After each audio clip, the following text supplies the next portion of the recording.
goodness sake, kid. Keep your voice down. Your father's listening to the radio.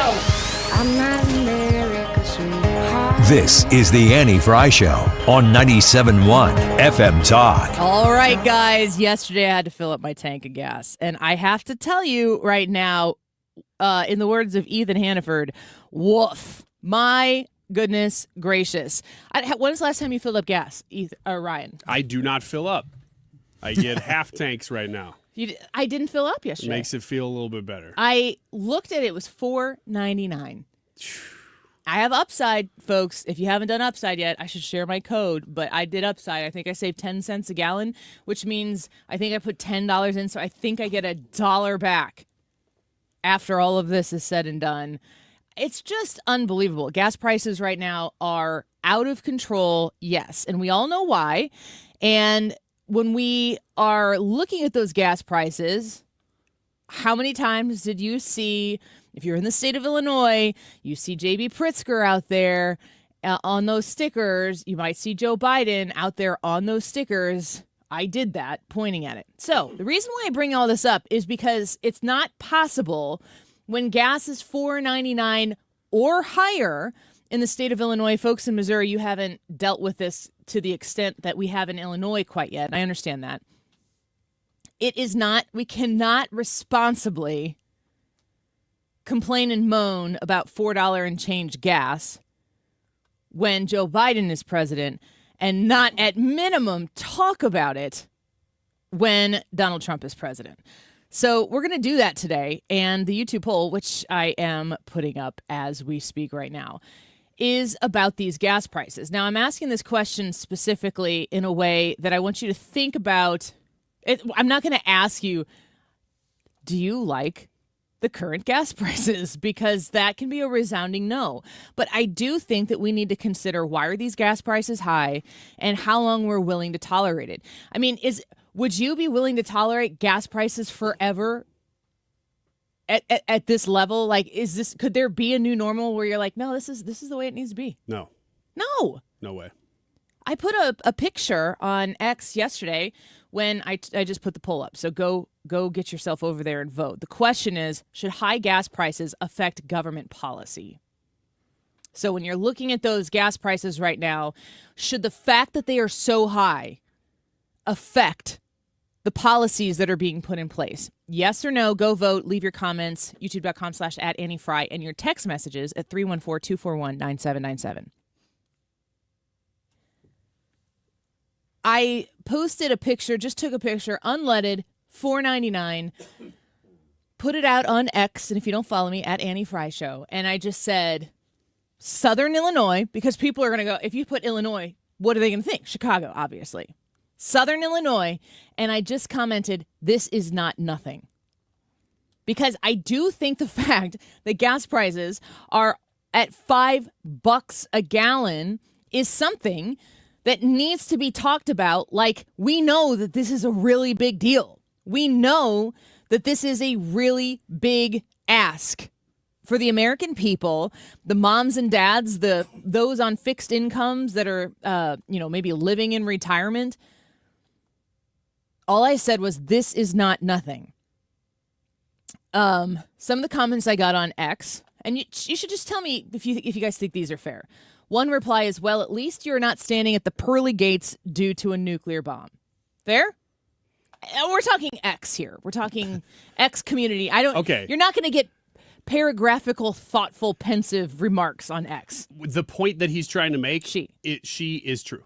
Yeah, I think it's fair. But I also, in my mind, thought I would rather be at the pearly gates. I mean, like, if we're to anything, I mean, yeah, we're talking about like the belief in God in heaven and what I believe that to be. If she would have said dead, I might have. The assumption that I'm going to be in heaven, that's nice. I believe it. Here's another one. Is this fair? When I post on X, as somebody who obviously, if I don't know how these people came across my X post. Did they follow me? Did someone share it or like it or react to it? It got put into their feed. Maybe it's on the For You page, whatever. Cry harder. Illinois sucks and you chose to live there. Patience. This war has caused American energy dominance. In a few months, the market will stabilize, but in the meantime, be PO'd at oil companies for spiking energy costs as they are reaping benefits from the air quotes war. Okay, again, this Cry is harder. the X version of Yes. still a good point. Okay. I still think that this is a decent point. Pull out the good point. What's the good? What is? Let's translate Okay. here into common civil speak from X. Of the points that stuck out to me the most, the one was you choose to live in Illinois. That's a fair point. Mm-hmm. Now, I would say, okay, let's go across the river, because what is it right across the river right now? 439 Or right here, it's above, it's 429 or higher. 429. Okay. So are we okay with that, Missouri? Because I think that you want to say that my gas prices are high because of Illinois. That is always a fact. But if you take out Illinois and you go to any of these other places, are you like, see, gas prices are fine? You're not. No. Nobody is. No, but the picture is true because you took a picture in Illinois, right? Yeah. Well, yes, I took a picture that was in Illinois, but I marked it Southern Illinois. Yeah. What other points? I don't remember what else. That's the one that stuck out. This war has caused American energy dominance. I think that that Okay. is pending, but so are lower gas prices. So to me, I'm saying there is a faith that is bought into that, which I actually subscribe to. I do believe that gas prices are going to come down. My question is, when? Mm-hmm. In a few months, the market will stabilize, but in the meantime, be ticked at oil companies for spiking energy costs. The spiking energy costs, I'm not sure about. I could be convinced one way or the other. I know that Bernie Sanders posted something that said, oh, oil was this much, the exact same amount in 2010, but gas was $3.80. If this is the case, then Donald Trump and his cohorts of economic geniuses that he's surrounded by need to be. I know that he has. This is probably something that the leftists will jump on top of me saying here, but I know that he has a lot of friends in the oil industry. When you look at what he's done in Venezuela to be able to reinvigorate the oil business in Venezuela, the United States oil business in Venezuela. I mean, the oil people are Trump's friend, and I would say America's friend. But is there a way for them to take advantage of this moment and take advantage of you at the pump? If there is, I'm not smart enough to know the answer to that question. And I think that that's an easy thing to assert without any sort of factual knowledge to back up. And I'm not willing to do that because I don't know enough about it. I told Brad I want a guest on this, so hopefully we'll be able to get one. How does crude oil prices affect your pump prices? How quickly, if you see, crude oil goes down to in the 80s, how quickly do we see gas back down into the mid threes, upper threes? Because that would be a welcomed solution right now. I do think that Bernie has a point there. I mean, every now and then he'll hit something. But the problem is that, yes, there could be price gouging right now. And I would like to know the answer just like you.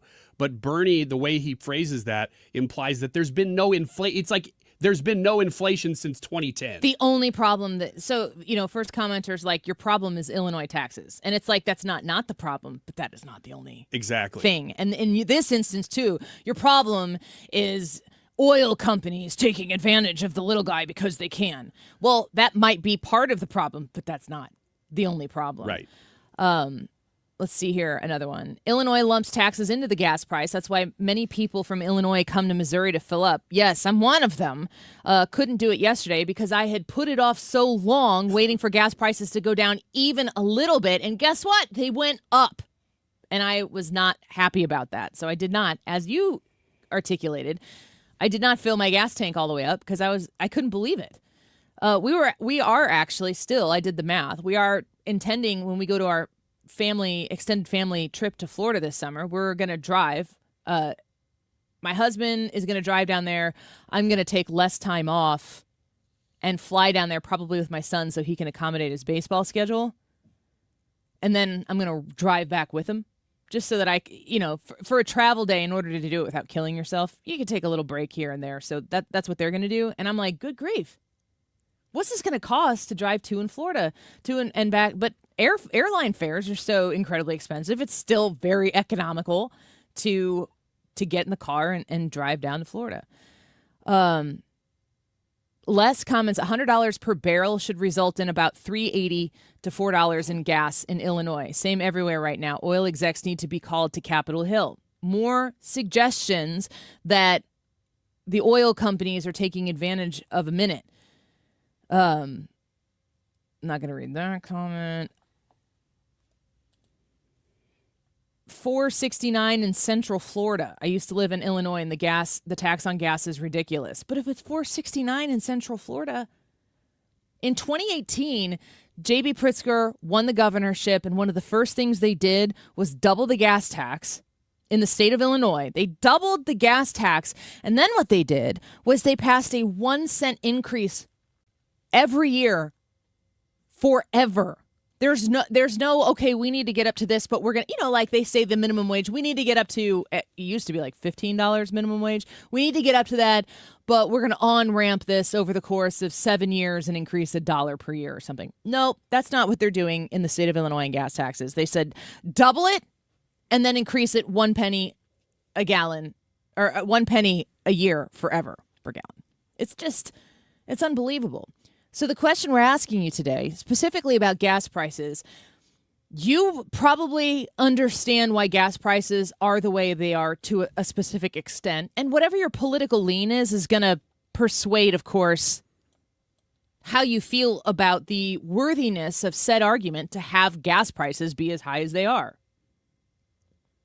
But if you're looking at, to go back to the first commenter that I read, if you're looking at a non-nuclear Iran because you had to pay $5 gas for a few months, seems like it's probably worth the cost of admission, don't you think?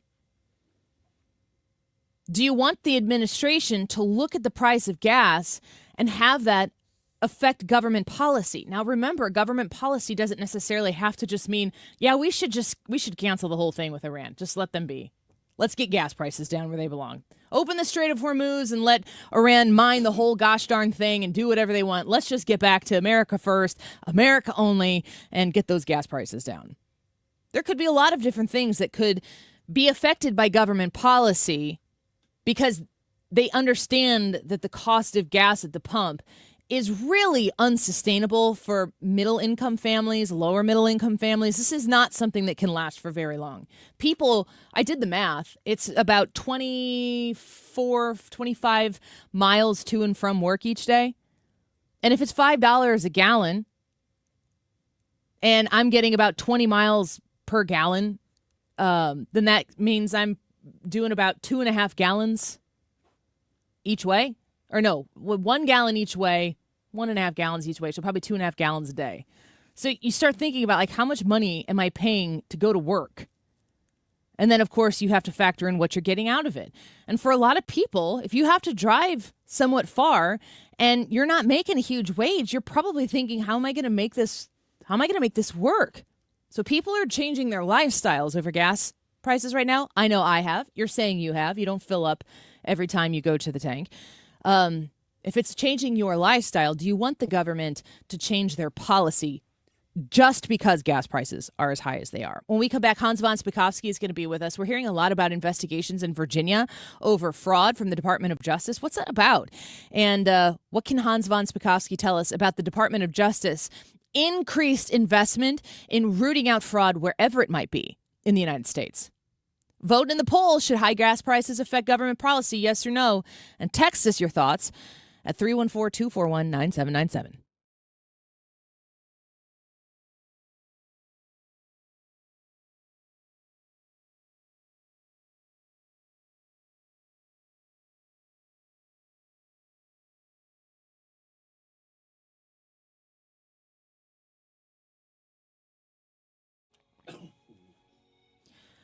Stewart's American Mortgage. Stewie, you know him for the bagel loan. And I want to tell you about something very special that Stewie has going on right now. I do not know how long this is going to last, but I did want to get it out to you as soon as possible. Right now, with Stewie at Stewart's American Mortgage, and in conjunction with the bagel loan. So this is, I talk about the bagel loan and how there are no closing costs when you get a mortgage with Stewie and the bagel loan. This is for new home purchases. He is offering a 1% discount on interest rates for the first year. For the first year of a new loan on a new purchase, you can lock in a 1% lower interest rate on that new 30-year loan and still qualify for the bagel loan. So get that 1% discount. That's significant, folks.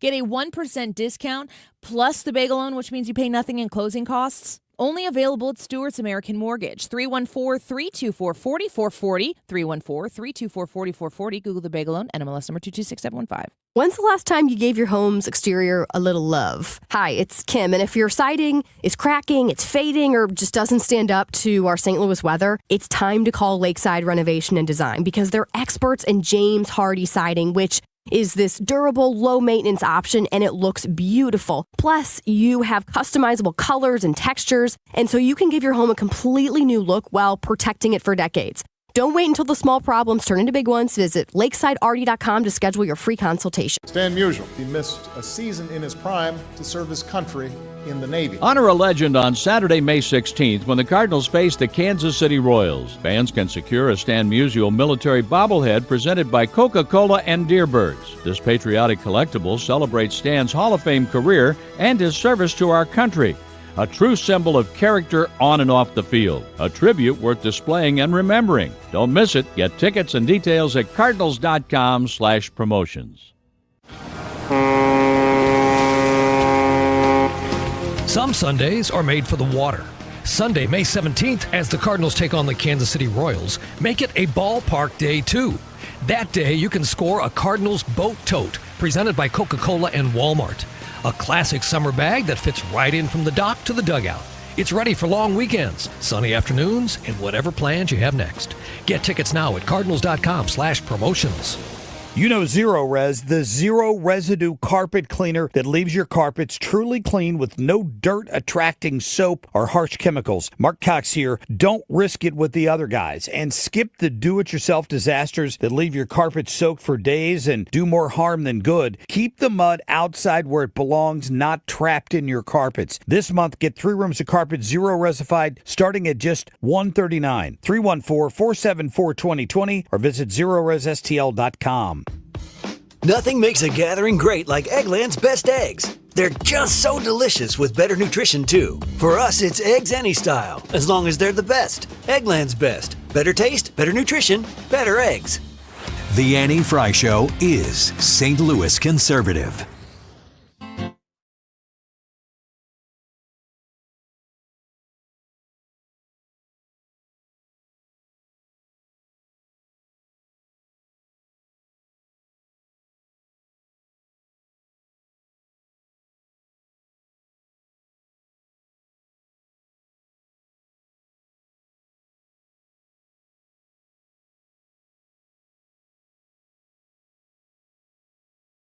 Welcome back to the Annie Frey Show. I want to highlight a story here before we get to our guest, Hans, about this situation that has developed with the Department of Justice. This is a Fox News report here from Ashley Oliver. The Department of Justice launched a civil rights investigation Wednesday into an embattled Virginia prosecutor over allegations his office was given preferential treatment to criminal illegal immigrants.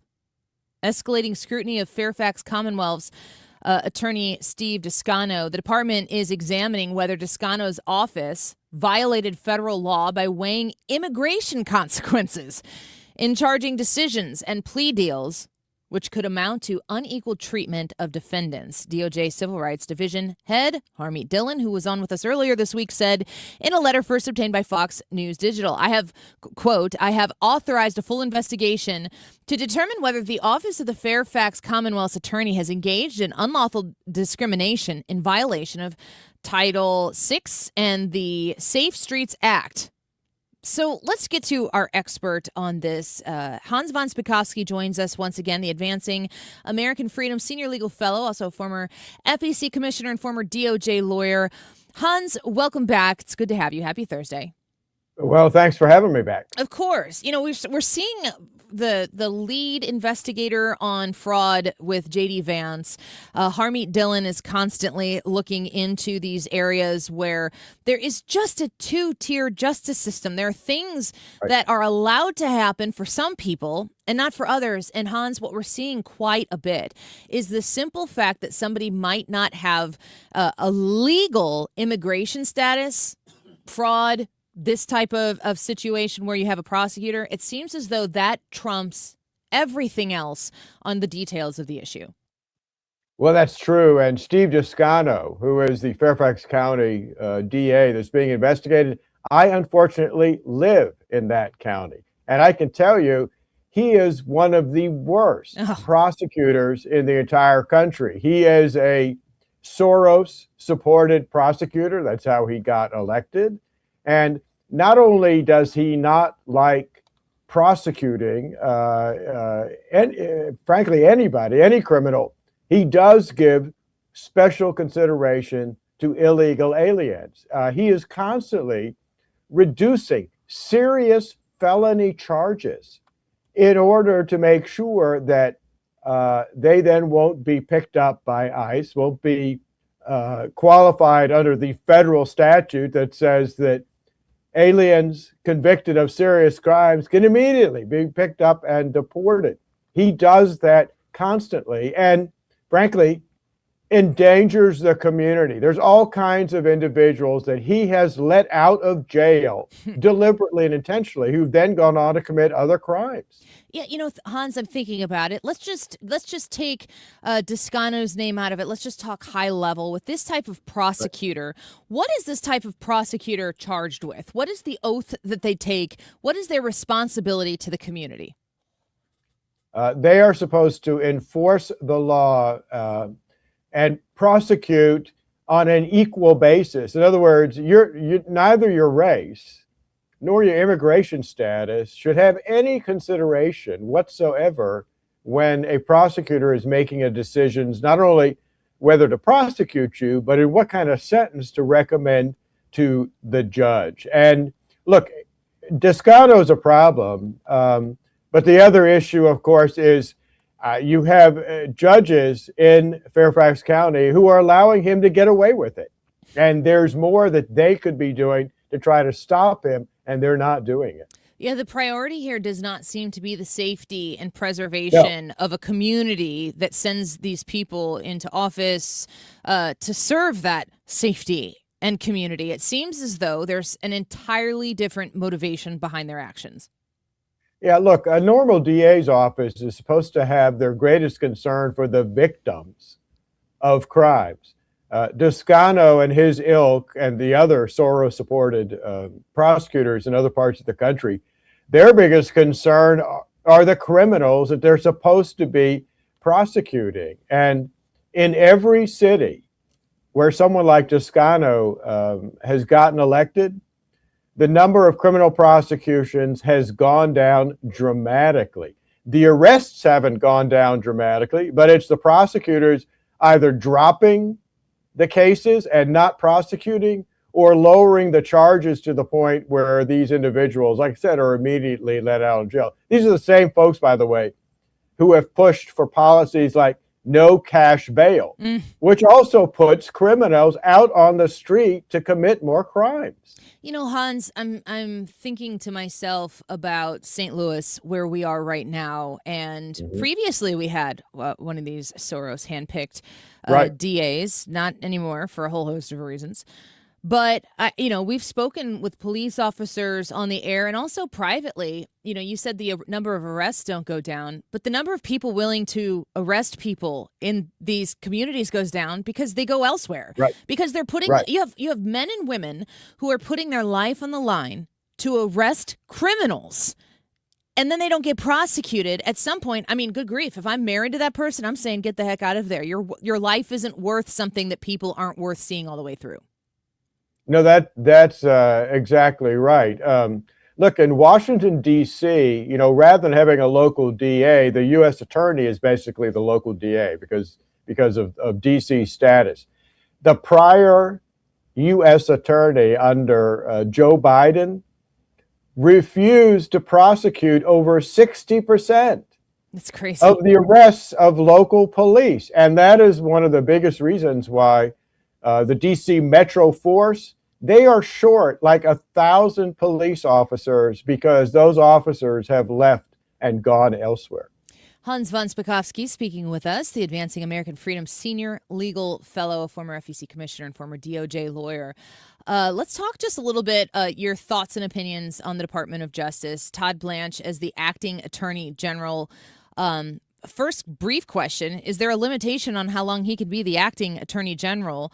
And secondly, we've had a rush here of indictments on a bunch of different levels. Do you feel as though the Department of Justice has put the pedal to the metal here in a good way, gives you encouragement going forward? I would say in a good way on most of their cases. I do have questions about the James Comey indictment. I mean, look, I don't like James Comey. I think he abused his power as the head of the FBI for partisan reasons. But unless they have other evidence other than the fact that he sent a picture of seashells on the seashore, if that's the only thing they have, then they're clearly, I think, intruding into his First Amendment rights. Now, Blanche has said they have other evidence, other witnesses, but he hasn't said what it is. So I will wait and see. But that's one of the only. Does the Comey thing look a little like vengeful lawfare, in your opinion? I mean, I don't think the DOJ is engaging in vengeful lawfare. I think they're actually going after people who have broken the law and that the prior administration refused to go after. Including Comey in this instance? Well, yeah. I mean, Comey, I think the first indictment, the one that got dismissed, remember, he was indicted for perjury. That case got dismissed, not because of the merit of it, but because a court said that the lawyer who signed it had not been properly appointed by the president. I think that was actually a legitimate indictment. I don't know about this latest one. Okay. Now let's talk a little bit before we let you go about the Supreme Court as it is right now, and also the potential Supreme Court as it could be in the future. So of course, you would need a Democrat to be in the presidency in order to really make some of these things change. But, you know, if the Democrats were to get a strong enough hold of Congress and the two houses, or the Senate specifically, the two houses there, I hear James Carville say everything's on the table. I hear other Democrat pundits so disgusted with the way these 6-3 majorities are coming out of the Supreme Court on various rulings that they say everything is there. Lots of Democrats have said pack the court. Is that a realistic possibility going forward, and could it happen sooner than we might think? Boy, I sure hope not. Remember, they wouldn't need a constitutional amendment to do that. The size of the court is set by federal law. So if they got control of Congress, including, I think, a filibuster-proof Senate and a Democratic president, they could do it. I hope not. That's a tall order. Yeah. And look, if you want an example of how bad the court would be if they did that, all you have to do is read an order that came out just this past Monday in the Louisiana versus Calais case, and read this dissent written by the newest member, Justice Jackson. It is one of the most emotionally unhinged court orders I've ever seen. She is a prime and, frankly, terrible example of the kind of judges they would put on the Supreme Court. Do you feel as though that there's something that the Republicans could and should be doing right now to prevent that from being a possibility? Constitutional amendment is a huge, huge deal. Right. It kind of blows my mind to even think that would ever be possible in the division that we live in right now. Is there anything that the Republicans can do to fortify the Supreme Court as the 9-seat Supreme Court that it is at this point? No, I think the only way they could do that is to pass a constitutional amendment that sets the size of the court at 9. I could tell you, though, that this is another reason why they should not get rid of the filibuster rule in the U.S. Senate, as some have been proposing. A Save America Act? You think that that's something that should get done with the election integrity, even to the extent with which they'd have to alter the filibuster in order to get it done? Yeah, I look, I've been 100% behind the SAVE Act, but I don't think it's worth getting rid of the filibuster to do that. What I'd love to see is to have the SAVE Act included in the reconciliation package. But as you know, that was prevented by 4 Republicans in a vote a week or so ago who voted against doing that. Last question on the filibuster. Hans von Spakovsky speaking with us. How do you feel about the standing filibuster, the old-fashioned way of doing it before they could just decide, well, we can't break the filibuster, we'll just go home? Do you feel as though there is value in reinstating the filibuster as an active participation element to be reinstituted there in the Senate? The answer is yes. You know, senators work an average of 2 days a week. And I think that if they are going to oppose a bill, they shouldn't just be able to say we're going to oppose it. They should be forced to stay on the floor of the Senate 24 hours a day talking to oppose it. Make them work to do it. All right. Well, Hans von Spakovsky, we're grateful for your time. Thank you for being with us. We look forward to having you back soon. Sure. Thanks for having me. Take care. Bye-bye. Hans von Spakovsky is the Advancing American Freedom Senior Legal Fellow, former FEC Commissioner, and former DOJ lawyer. Follow him on X at @HVonSpakovsky. The YouTube poll for today: should high gas prices affect government policy? Yes or no? I did peek at the results, which I don't always do, and they are close. So get on the Annie Frey YouTube channel. Just go to Annie Frey, Frey, on YouTube, wherever you're using it. And you'll see that we're broadcasting live there. You can watch. We'll say hi to you and vote in the poll. It is located in the live chat. But we love your feedback as well in the Annie Frey Show text line. 314-241-9797. 314-241-9797. Should high gas prices affect government policy? Yes or no? We'll be right back.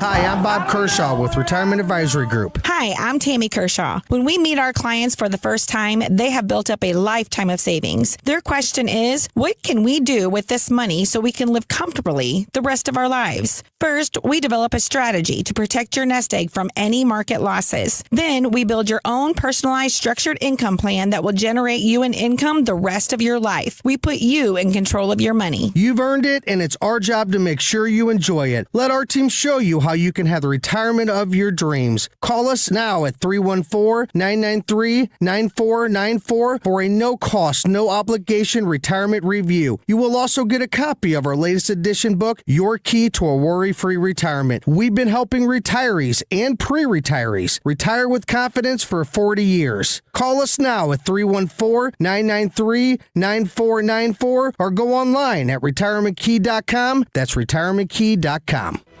This is attorney Todd Nissenholz of Kaufman Townsley, and here's one of our clients. The team at Kaufman Townsley really goes above and beyond to take care of their clients and secure them the justice they deserve. Injured? Call 314-777-7777. Hey, it's Mark Cox, and if you're still looking for the perfect Mother's Day gift, I've got an idea. Head to Hot Tubs of St. Louis. They're having a huge Mother's Day sale. A hot tub isn't just a gift, it's relaxation, better sleep, stress relief, and a backyard upgrade the whole family will love. I'll be live on site Saturday, May 9th from 11 to 1 at Hot Tubs of St. Louis, 5030 Griffin Road, just south of 270 and Tesson Ferry. Come by, say hi, and find Mom the gift she really wants. Hey, just a reminder that we are live on Facebook and YouTube. And where else are we live? Twitter? Twitch. I was going to say Twitch, but there's I was like is that a 7 thing? people who are thinking they were watching Fortnite, and they're like, what is this? I didn't actually know Twitch was a thing. Twitch is so I paused. Twitch has been, Rumble too, but Twitch was originally, before Rumble, our backup for when you kept getting our YouTube channel strikes. Those were good days. Those were COVID days. Yeah, COVID. And I'm going to be honest, I back Ryan up. Those were bull crap. Those are all crap. They were crap. Oh, okay. Still didn't Anyway, make we're me past that now because of Elon Musk. Are we? And anyway, completely different subject. There is a post on our Facebook page right now asking you to give feedback on the show. I'm sure you could do it on YouTube as well, but that's where the post is. So either way, give us feedback on the show. What do you like? What do you not like? Mostly, what do you like? I said be kind, but be honest. Not super honest. Be kind. Be kind. And be honest. Positive. No, that's not feedback. That's flattery. And I'm that fine doesn't with make that. you better, Ryan. If you want to flatter the show, today is the day to do so. It is 12:38. This time check is sponsored by Jerry Kelly Heating, Air Conditioning, Electrical, and Plumbing. It's time for a $98 AC tune-up. From the gateway to the airwaves. 97.1 FM Talk. St. Louis Conservative.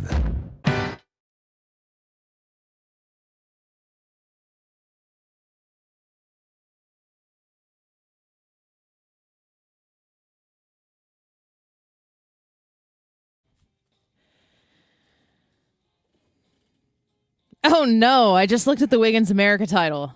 How to make sure you get sick on a cruise ship? It had to be creative because it's Tips really for yeah. successful travel? Yeah, make sure this is how you get sick if you want to get sick on a cruise ship. Go. Now, the on article one? is written from the inverse perspective, where this is how you avoid getting sick. But I What? thought I'd make it a little more entertainment. I know that. I'm teasing what we're going to do coming up, Brad. I thought Ryan was going into Wiggins No. America. No. I was like, oh, no, dude. See, Brad, on radio, we will go, hey, we need you to listen 5 minutes longer. In Brad's defense, sometimes I have no IYK. idea what segment it is. Well, I understand. So- But this would be yours. This Yeah. is the only one you're supposed to know. You're right. But I did know it. Yeah. So I want credit for that. Yes. So how in order to tease everybody to not go anywhere, how to make sure you get sick on a cruise ship. How to get sick on a cruise ship. Come on. I had the list. and I'm like, Hantavirus, is that what it is? Yep, it is. Have you ever heard of this? Oh, I got info for you. No. Had you ever heard of this? No. Same. But that's not usually what affects cruise ships. I'm giving away a lot of the segment here. I'm trying to set you up for failure, Ryan. But the hantavirus is not common to cruise ships. It's a weird thing that it's affected one. Well, I'm interested in it. That was another person we're like, we could talk to somebody about hantavirus because I know nothing about it, and I'm sure there's a lot of people who also. And have you ever been on a cruise? No. Brad, have you ever been on a cruise? No. Neither have I. I don't know that this is going to convince me to be like, I should change my mind on that, but we shall see. Everybody's like, Annie, you got to go on a Disney cruise. And I'm like, do I? I don't know. Land? Yeah, you do, and I do. I'm supposed to next year. Okay. My daughter has specifically requested her daddy trip be on a very quick weekend cruise. Yeah, I think the 3-day cruise is the way to start. That's kind of what I want to do because my wife is going to get sick, and she's like, I don't want to do it. So just me and her, I think it'll be okay.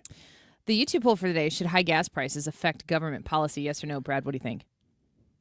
Well, I look at this and it's like, well, yeah, there are some policies that it should affect, and no, there are some policies it shouldn't. Like, it shouldn't play a role in deciding whether or not we want thermonuclear war. It's like, we could prevent it, or we could just have lower gas prices. But if it's would we have lower gas prices? I mean, I don't think that's a guarantee. Well, if we pulled out right now, yeah. No, not if we pulled out, but if we would never have gone kind of in, pot committed here. Which is kind of what everybody out there, like, if you're complaining about gas prices right now, you're saying we never should have gone in. And I don't. Which people are entitled to that opinion. They're entitled to that opinion, but I don't think that the cost of gas should play a role in whether you decide or not. So are you a yes or no? So I am a yes, because it should play a role in your energy policy as a country, and that is a government policy. Are we going to drill for more oil? Are we going to cap oil wells? Are we going to issue more permits? Or are we not? If we drilled for more oil in this country, would we have lower gas prices right now? I don't think so. Well, long term, it's a good idea. I don't think it would affect things short term, though. But we're doing that. We're getting there. I mean, it takes a while to undo what Biden did for 4 years. Isn't there kind of a globalization on crude oil prices? That's the key. Yeah. So it's a global price. I don't know that sans Donald Trump, he did it at McDonald's. He might be at the BP, putting gas in your car, picking up the tab. I just want to invite you to come to downtown St. Louis, come to Illinois. I don't care.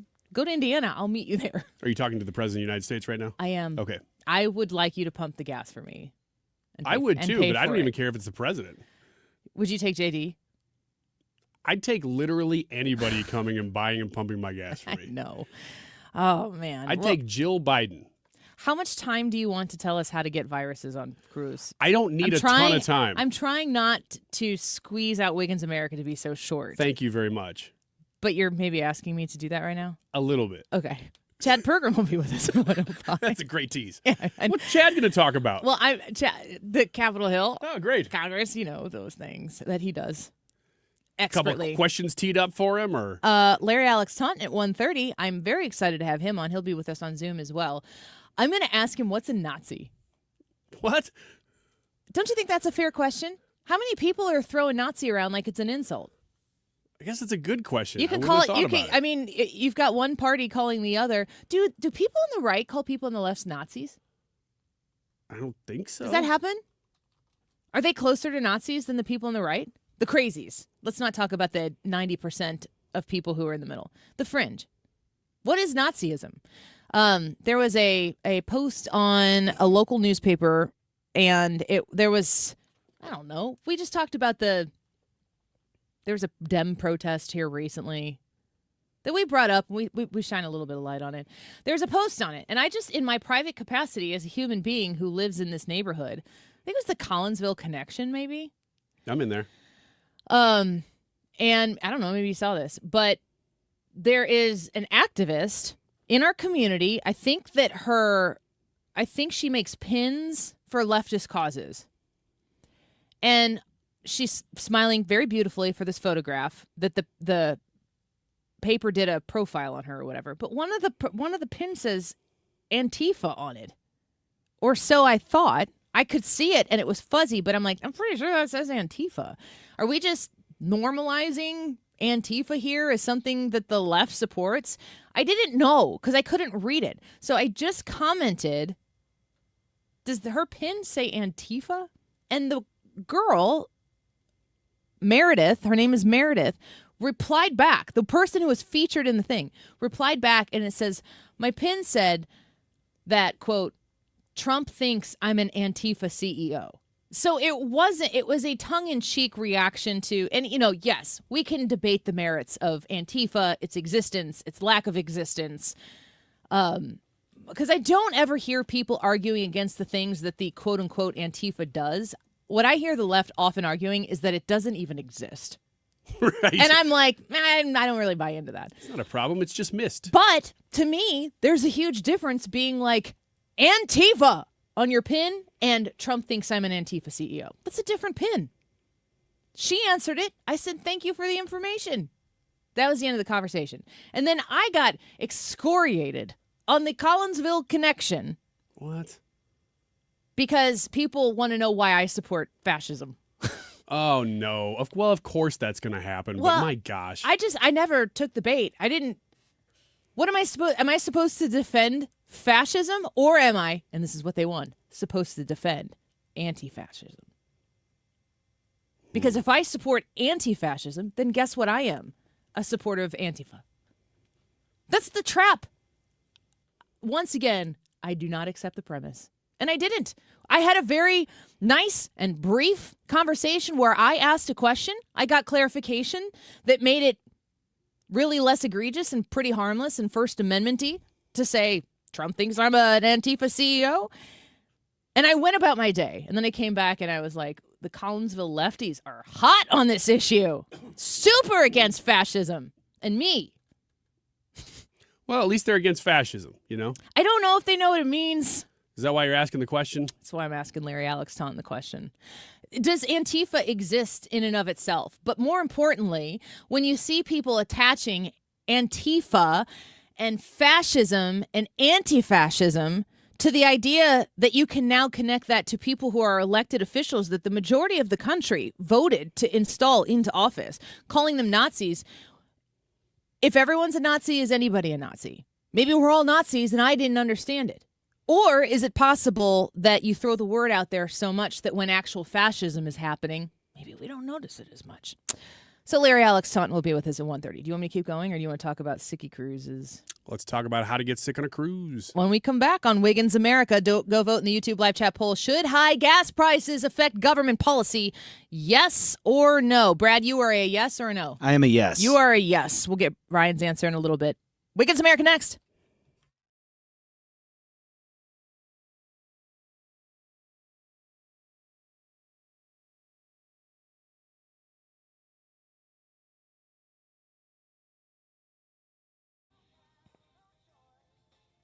So let's talk about Home Shield Foundation Repair, online at homeshieldfoundationrepairs.com. Matt Hayes is the owner of Home Shield Foundation Repair, and when you have a lot of options and choices as to who to hire to fix your basement concerns, the water that's leaking in more than it used to, or maybe you've just noticed it for the first time, when you're looking at all of the different people that you can hire to do this job, here are a few reasons to hire Matt Hayes at Home Shield Foundation Repair. The first and foremost is that Home Shield Foundation Repair is Matt Hayes' business. It's not owned by some big conglomerate, buy them all up, out of market type of business. Matt Hayes has an incredible skill and has built an incredible team to get to the bottom of your problem and get it fixed the right time. Secondly, it's a family-owned operated business as well. He's got his integrity on the line when he comes to fix your basement waterproofing needs. So reach out to him at 314-271-9900 and tell him Annie sent you. HomeShieldFoundationRepairs.com. 97.1 FM Talk is proud to support the Guns N' Hoses First Responders Soccer Cup, May 30th at Worldwide Technology Soccer Park. Law enforcement battles firefighters and EMTs on the field, all for a great cause. 971talk.com/events. This is Congressman Bob Onder. Americans demanded border security, and House Republicans delivered. According to the Department of Homeland Security, for 10 consecutive months, U.S. Customs and Border Protection has reported 0 illegal aliens released at the border. I'm proud to have worked with the Trump administration to secure our southern border and uphold our immigration laws, and will keep fighting to advance strong policies that protect Missourians and keep America safe. Paid for by official funds authorized by the House of Representatives. Bringing a data center online takes more than equipment. It takes precision. Graybar helps customers predict, stage, schedule, deliver, and verify every step of the build with critical products that are available now. From networking and wireless to critical power and testing tools, our teams help you reduce downtime risk and keep projects on track. Speed, scale, ready now. Yep. Graybar does that. Summer is on the way, or should I say the heat in St. Louis, it's on its way. Be here before we even know it. If you haven't had your air conditioners checked and set up and ready to go for this cooling season, or if you were told you might need a new one, or you just think this is the time of the year, this year is the time to just go ahead and replace it. Prices are down. 0% financing is available. It's still the best time to call me. Don't put it off. One easy number in Missouri and Illinois. It is 314-293-2600. Again, that's 314-293-2600 in Missouri and Illinois, or on the internet, bartinman.com. That is Bart with a B, Inman with an I. .com. God bless. You're listening to the Annie Frey Show. 97.1 FM Talk. St. Louis Conservative.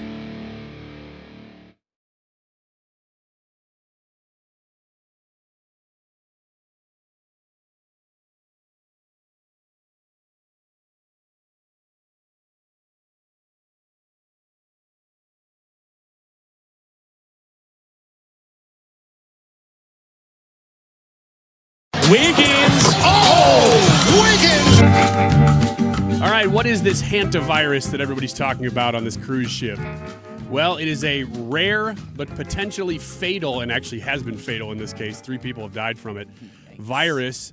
It is a family of viruses primarily spread by wild rodents. Oh, I didn't know that. Ew. Yeah, which is why it's weird that it's on a cruise ship. It's just a strange thing. Now, they think that it's probably because... How many rodents per cruise ship on average are there? I have no idea. I'm going to say it's 1 per person. Ew. I few have extra no on the idea. Disney cruise, if you know what I mean. I have no idea, actually. But this Isn't is one too many? Yes. Is that like an understood thing? Do you just, okay, Grok, what do you think? I'm asking. Yeah, find out. Deer mice and other wild rodents are the primary source of hantavirus, and it is most common in South America, which is exactly where this cruise left from, which is why we don't hear about it much here. And actually, of the hantavirus family, apparently only one of the 8 types is spread to humans. The rest of them are not. 8 types of hantavirus? Yeah. But we only have to worry about one. And one of them is the one that humans can get. Now, the problem is you can get it by just breathing in the air that has deer, mice, or whatever rodent particles in it. Hantavirus is airborne. It is airborne. Grok says, I said, are there rodents on cruises? And I put it in all caps, so Grok knew I was serious. What did Grok tell you? Yes, but they're extremely rare on modern cruise ships. No So kidding. They're basically saying it can happen, but it's not a given. So again, then that proves this is actually a pretty rare outbreak that's happening. And they're in the Canary Islands apparently right now. They dropped off 3 passengers a day or 2 ago. So that's the story of the cruise ship. But this whole segment is about how to either, depending on which angle you want to approach it, how to avoid getting sick on a cruise or how to get sick on a No, cruise. let's say how to avoid it. You want to say how to avoid? Please? This is... No, I'm not thinking about it. That's my Just final answer. either Locking way, it in. Either way. The thing is about getting sick on a cruise, most of the time, the sickness is gastrointestinal. Mm-hmm. Everybody remembers the poop cruise? Kind of like a Montezuma's revenge thing when you open your mouth in the shower. Exactly. You saw Sex in the City too. I'm just telling you. What a scene. I did not see that movie or the first one or the series or anything any of those actresses have ever done. The weird thing about these gastrointestinal things is that a study from 2007 to 2016 showed that 5% of all cruise ships had gastrointestinal outbreaks on them. Yuck. That's a pretty high percentage. I mean, 5%. How much money do you pay to get that? Oh. I don't know. I've just been looking into the Ugh. Disney one, and it looks like we could maybe do it for under 2,000. For 2 nights? Yeah, I think 3 so. days? I think so. 3 days. Do you go to like You go to a certain An island island? and stuff. I don't know. I've never done any of this. I'm just learning about it right now. So how do you avoid catching these viruses on cruise ships? Well, the first ones are very, very, very easy. It's the same stuff they preach during COVID. Wash your hands well and frequently, especially before eating.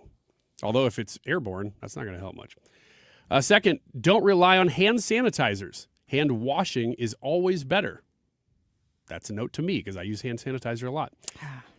Don't share food, drinks, or eating utensils with anybody, even your family, it's suggesting, while you're on a cruise ship, even if you normally do that at home.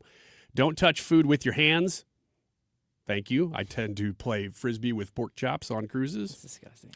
Reduce unnecessary contact with communal surfaces. Doorknobs, places that you touch, other people touch. And last, leave the area if someone vomits. Oh. Instead of lurking just to see what happens hanging next. around saying, oh, hey. Yuck. Look what that guy just did. Yuck. Interesting. Hantavirus. We'll look into more of it. And the avoidance of it or the contraction of it. Correct. In accordance to what Ryan said, depending on which side of the issue you're on. Unbelievable. That's today's poll. Chad Pergram, Larry Alex Taunton in the 1 o'clock hour. Don't go away. I'm John Morgan of Morgan & Morgan. Our firm handles hundreds of crash cases involving semi-trucks every year.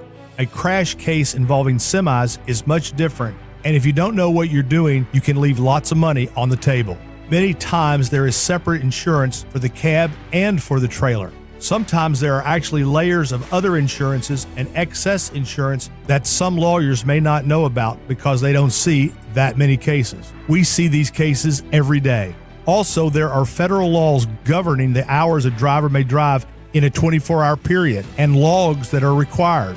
A crash case involving a semi-truck is a totally different animal than a simple car crash.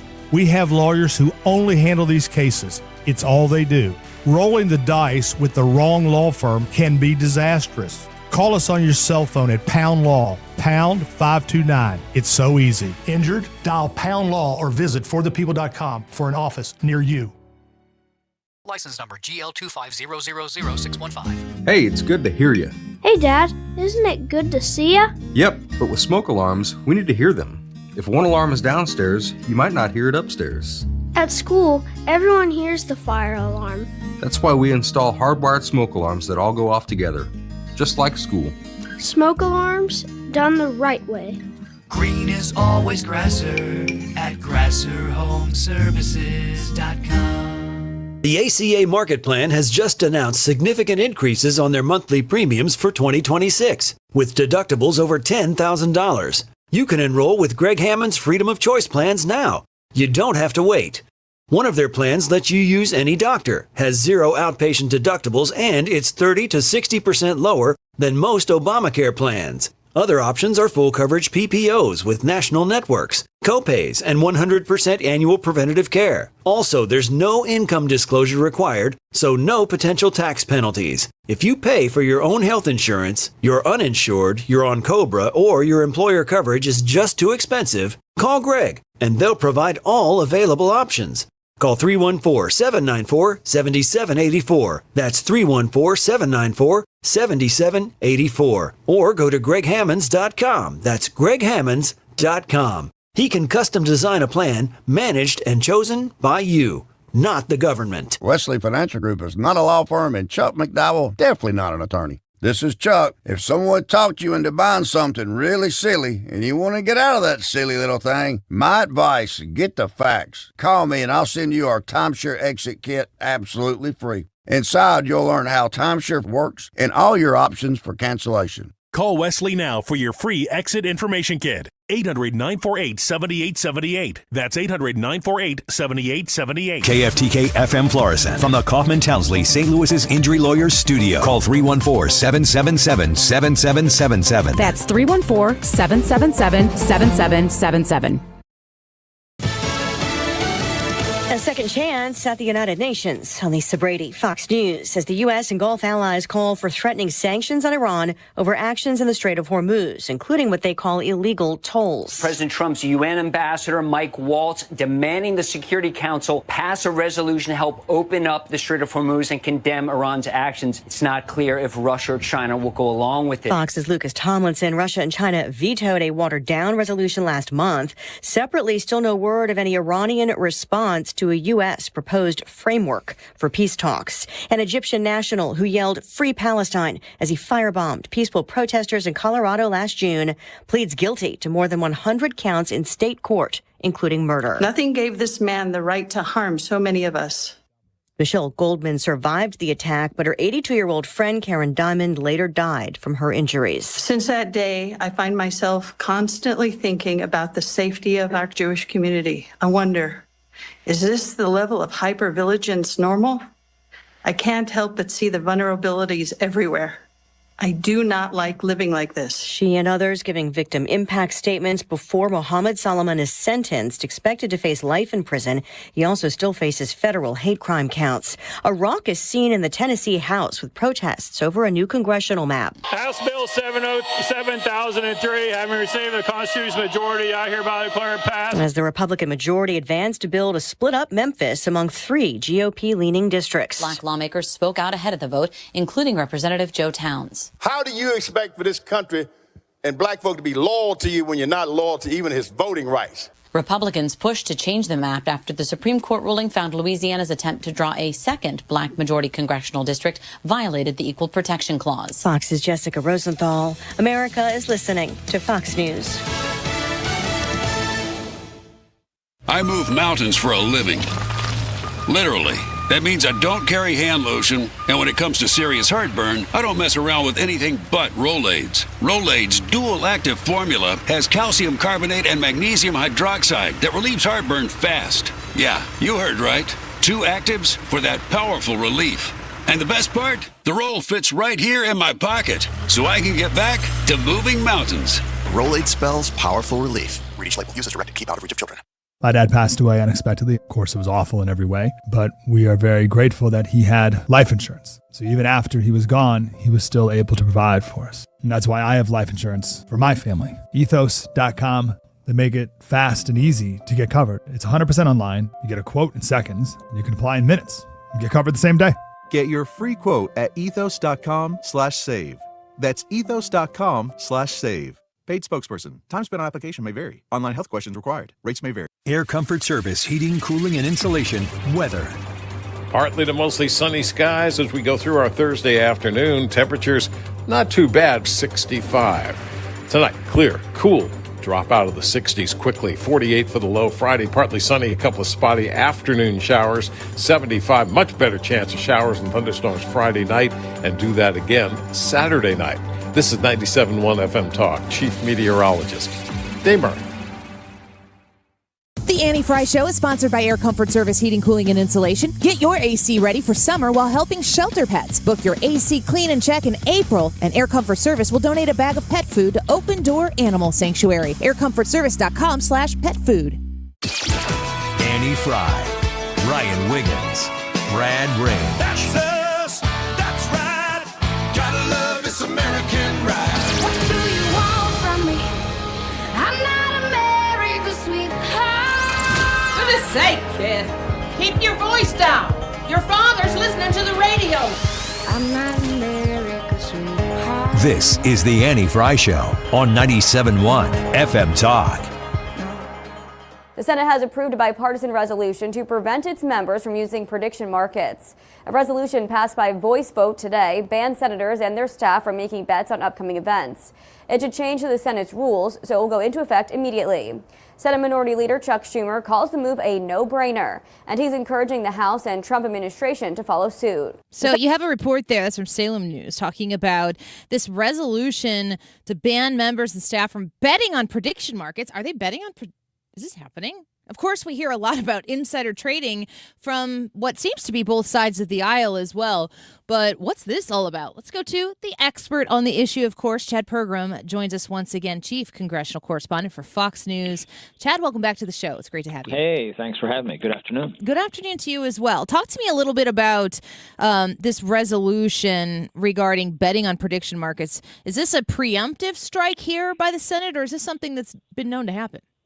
Well, there's been a lot of conjecture that there were different accounts in Kalshi or Polymarket where people had wagered and made lots of money about, say, what was going to happen with Nicolas Maduro in Venezuela, or when or if we were going to strike Iran, and the idea that if you were in government, or you were in the intelligence community, or you work in the Senate or something like that, you might have some information available to you or the administration that you can say, this is going to happen. Let me put a bet on this. And, we just don't bet on stocks anymore. A stock everything. Is a bet. We'll get to that. This is the idea that you're wagering these things and on real world events. And there was even a candidate from Virginia who put some money in that he would jump into a race and then made money on the fact that he then jumped in to run for office. And so you also have this phenomena of market manipulation going on, because the people who potentially could benefit from the wager are the people who are influencing the way. If you are betting that you're going to get into a race and you're like, nobody knows, but I'm going to run for office, and then you make that wager and then you run for office, well, guess what? And there's no regulation of this in that sense. And so the same thing about, you could understand whether or not, this is the problem with some of the performance in college sports and things. You bet if a player is going to make a free throw or a second free throw or something. Yeah. How many fouls they're going to have. And so if you bet that, okay, this person's going to be confirmed, and we know that it's going to be unanimous, and this is just a hypothetical, meaning that, this person has wide bipartisan support, but they don't get 100 votes, they get 98. And that's the number that you pegged it to because you knew, or somebody sat out deliberately. You see, you can manipulate this marketplace and so this is where the Senate, and this was bipartisan. All 100 senators agreed to this. This was driven by Bernie Moreno, the Republican senator from Ohio, and Chuck Schumer, the Democratic leader. As he put it, he said, we don't want to turn the Senate into a casino. Yeah, I mean, we don't want to turn it into a casino. I know there's a lot of questions surrounding, of course, Nancy Pelosi is the lead name on the insider trading portion of all of this. So it doesn't. And that's completely different. And that's something that they have struggled with for decades. What's the and struggle? You're right. Like, how is it a struggle? Because, I asked that very question yesterday. I asked James Walkinshaw, who's a Democrat from Virginia, and he says, his thesis was, I think people just like to make trades. He said, I don't understand it, why they're doing this. Rob Bresnahan, who is a Republican representative from Pennsylvania, had said he was against the trades, but had made a lot of trades. And in the case of Nancy Pelosi, she got some criticism because she and her husband, and this is mostly done by her husband, but when she was the Speaker of the House, and this is well documented, that they traded a lot. Mm-hmm. They were just active traders. But should you be doing that when you're a legislator, let alone the Speaker of the House? And there's a website out there that tracks that the performance of their holdings outperform the S&P 500. And so, again, and that's now we're a little bit of apples and oranges here, because they have tried to pass the stock trading ban for years. They've talked about this in the House. Pelosi, she got some criticism because even though she was for it publicly, she wasn't for this particular version. And some people believe that was her kind of way as Speaker sidelining that piece of legislation back when she was Speaker a few years ago. So, saying publicly you're for it. And that's the other thing. You talk to most members, and they say, yeah, I'm for it. I'm for banning it. But then the votes never seem to coalesce around a piece of legislation. Now, they passed something that was kind of an entry drug into barring this some years ago called the Stock Act. It was that's the abbreviation for it. But a lot of people don't think that went as far and think it was pretty easy to violate. So Chad Pergram speaking with us right now, chief congressional correspondent for Fox News. Is there a requirement if you're in Congress? Do you have to have some sort of blind investments where things are being traded but you're not connected to them? Is there a rule or a regulation on that? Well, you have to report that. That's the first thing, And so, yes, and there are provisions where you have to put this in with the Federal Election Commission, but it's not as specific with staff and aides and people who might have some of that information. Now, the Stock Act that did pass in 2012, it requires that members of Congress and government employees report certain investment transactions within about 45 days of a trade. And, there was a report that there was something in the neighborhood, this is a few years ago, that up to 49 members and about 180 staffers had trades which violated the Stock Act, meaning they didn't report properly or there wasn't appropriate documentation. And what's funny is I went back, Annie, and President Obama, in his State of the Union address some years ago, he said, and Nancy Pelosi responded to this when she was the Speaker of the House, that he said, I want you guys to pass a resolution and I will sign it, banning, stock trade. Well, guess who said something very similar in his State of the Union this past February? President Trump. Here we are, 12, 14 years down the road, and this is still a problem. And I think what it comes down to is that there is a perception by the public, probably correct in some instances, that members of Congress and staff have access to information, which they do, but therefore should they be able to monetize that somehow? And it's just this whole interpretation that you have these people who are in the know, this certain class of people, and therefore they're able to somehow enrich themselves by access to that information. And they do so by holding public office and the public trust. And therein lies the rub. So, there's a standard salary, right, for those who serve in the House and those who serve in the Senate. What are the other ways? Because there are a lot of people who go into Congress with a, respectable income, but they come out very wealthy. What are the other ways that they're doing that? Well, that was the criticism of Nancy Pelosi. We've seen that with a couple of members, and I've done reporting of this over the winter and early this spring with Ilhan Omar, a Democratic representative from Minnesota, Ayanna Pressley, Democratic representative from Massachusetts, and both have gotten had made more money, according at least on paper, based on their financial disclosure reports through their relatives' financial disclosures of setting up consulting businesses or investments and things like that. So that's the one thing that you see, and again, some people are always wondering, and this is where Ilhan Omar in particular, there's an investigation by the House Oversight Committee. Was this done by the idea that you get, you have this status as a congresswoman? There are only 435. And even though this is done in your husband's name, now there's not stock trading with Ilhan Omar. The question is about her husband's consultancy and business.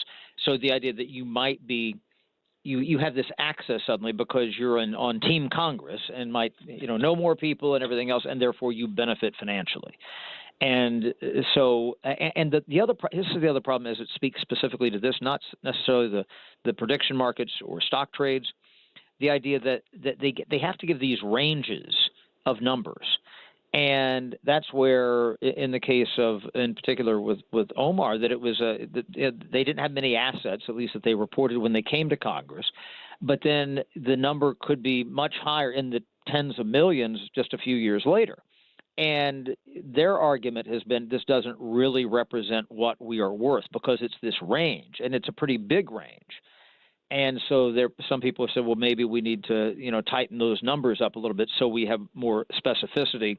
And it's also a problem of how you value, say, an asset or something. So, yeah, I will say this. They're better about this than they were not that long ago, but it also exposes the potential for problems. And just the fact that everybody can go online now and look at what some of these financial disclosure reports and FEC reports and everything else, and then say, aha, that looks a little funny. That used to take an awful lot of work, 20, 30 years ago or more. Now it's easy, and so that's why I think there's more scrutiny. I wanted to dig a little bit deeper, and before we let you go, we're speaking with Chad Pergram, the chief congressional correspondent for Fox News, on Congresswoman Ilhan Omar of Minnesota. The investigation, as I understand it, correct me where I'm wrong, is that this is an investigation coming out of Minnesota. It's not coming from specifically within the House of Representatives. Is that correct? Well, there's a couple of different things going on there. There is something that has been going on with the state house there. Okay, that there's been a fraud prevention committee in the state of Minnesota where they've been looking into this. In fact, there was just a vote a few days ago on Tuesday where they failed, and this was the investigation in the state house, the Minnesota State House, that they did not approve a subpoena for some documents that they, wanted her to provide, that she was refusing to provide. So, they were going to subpoena her. This is in the state legislature, these documents, and they didn't even have the votes to approve the subpoena. Now, here in Washington on Capitol Hill, and I asked this question of James Comer, the chairman of the Oversight Committee, a couple of months ago, because he was starting this inquiry by the Oversight Committee. That's usually not where these inquiries go. They go to the Ethics Committee. And so my question was, why was this before Comer's committee? Because I've never seen another committee investigate a member. If there's a question of conduct, that usually goes to the Ethics Committee. And he said, well, we had gotten a blessing from the Ethics Committee to do this. And what they're looking at, and this is where it gets a little hairy, and this is where I brought up, spouses and family members and everything else. She is not directly under scrutiny. It's her husband. And so James Comer is saying we don't have access to him because he's not a member of the institution, just her. And so we can do this out, from the Oversight Committee rather than the Ethics Committee, which would adjudicate your own conduct if you were a member. That's like when, Sheila Sherfullis McCormick, the former representative from Florida, the Democrat, resigned just a couple of weeks ago. She's facing criminal charges and a trial in February in Florida. The Ethics Committee ended its, investigation. They were going to report out a punishment for her. There was a good chance that she was going to be expelled. But as soon as she resigned, which she did right before basically the punishment hearing, they're done because they don't have access to a former member of Congress. It's a little bit like the Matt Gaetz situation, right? Didn't he resign right before? Did he bomb out before the Ethics Committee just came to fruition completely? There was a question about that, there was an inquiry on whether or not he stepped out just before they could get their hands on him. There was also the question about him being, he had run for re-election and had not even been sworn into the new term. This was in the fall of 2024, and then resigned without taking office, and even told the clerk of the House that he would not be seated, and so because he was not going to be a member anymore. And of course, remember, he had been picked to be Attorney General for President Trump. Yeah.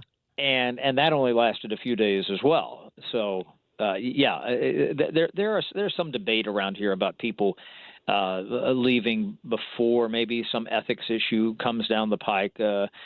Some years ago, Rob Andrews was a Democratic representative from New Jersey. There were some questions related to his family and his ethics, and then he resigned. He took another position. Now, sometimes that's by design, but it's very hard to prove these things, and I think that's by design for the institution. And to be frank with you, Annie, that cuts two ways too. Yes, these members, because they are our representatives and senators, deserve a lot of scrutiny. But it's also the idea that everybody's out to get them because there's always politics involved. And so reporting on it is very challenging because, somebody can make an allegation about somebody or say, well, look what they've done here, blah, blah, blah. And you're like, okay, are they just throwing mud at them because they're from the other party, or they don't like them, or they want to get them in trouble? And so you have to be very careful. And so that's part of the reason why some of these rules can be a little bit obtuse sometimes to protect the members. Otherwise, that's all you would have. What they did. This is about 20 years ago. You had the Jack Abramoff scandal, and I've covered ethics issues in Congress for a long time now. But Jack Abramoff, was the super lobbyist here in Washington. There were questions about whether or not, there were ties with, Bob Ney, who was a Republican congressman from Ohio, who actually went to jail. Questions about Tom DeLay, who at the time had been the majority leader, who left under a cloud. He resigned. And so the Democrats were coming into office. And so part of that was, was we're going to clean up Washington. That was part of the reason why they won the election in 2006 and won back control of the House. And so Nancy Pelosi is going to be the new speaker. And so they created, and there's some merit in this, but there's a downside, what they called the Office of Congressional Ethics, which is different from the Ethics Committee. And what it meant, and this was the good side of it, is that anybody could say, we have a credible allegation here about somebody. Here's this information, and send it to the Office of Congressional Ethics, and they could look at it. And then if they think there was there, send it on to the Ethics Committee. The downside of it is that somebody could send anything in and they would look at it. And there was almost a cottage industry here because people did not distinguish between the Office of Congressional Ethics, which was this semi-public, and the actual Ethics Committee, and then you would see these press releases. There's an investigation. There's an ethics investigation. So, well, just because you sent in your paper and alleged about Congressman so-and-so, you see. So they've changed that. They don't have the Office of Congressional Ethics. Is the Office of Congressional Conduct is what it is. And so there's a similar process, but some different guardrails now. And they still can send something over to the Ethics Committee.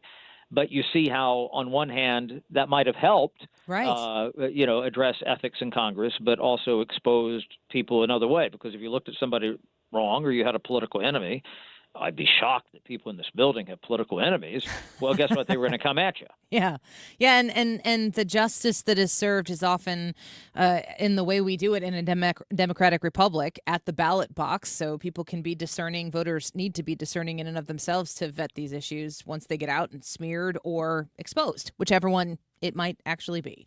Chad Pergram, it's such a pleasure to have you on the show with us. Thank you for being with us today. We look forward to having you back soon. Take care. Thank you. Bye-bye. Chief Congressional Correspondent for Fox News. Wonderful to have him on the show to give us the latest there. I think the insider trading with those in Congress is a huge issue and concern of the American people, and wanting people to not be able to manipulate their position on Capitol Hill in order to enrich themselves based on the information that they know ahead of time. I think my recollection is that maybe there were a lot of, is this right? Elizabeth Warren just sold a bunch of shares of Spirit a few weeks ago. I wonder why. Maybe she's just has incredible foresight. And I never know if these people know that these things are happening or if it's something that they have financial advisors that are doing blindly for them. I don't know. And I'm sure that every case is a little bit different. But Chad Pergram there with us here on the Annie Frey Show. The YouTube poll for today: should high gas prices affect government policy? Yes or no? You got to go to the Annie Frey YouTube channel to vote.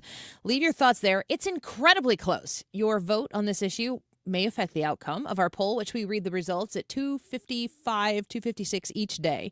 We're going to take a break here, and in about 8 minutes, speak with Larry Alex Taunton. I'm going to ask him, are there modern-day Nazis? If there are, who are they? And what defines a Nazi? Seems like a important question if we're going to throw that word around like in an insult. Well, we're going to get an expert to give us the explanation in about 8 minutes from right now with Larry Alex Taunton. Don't go away.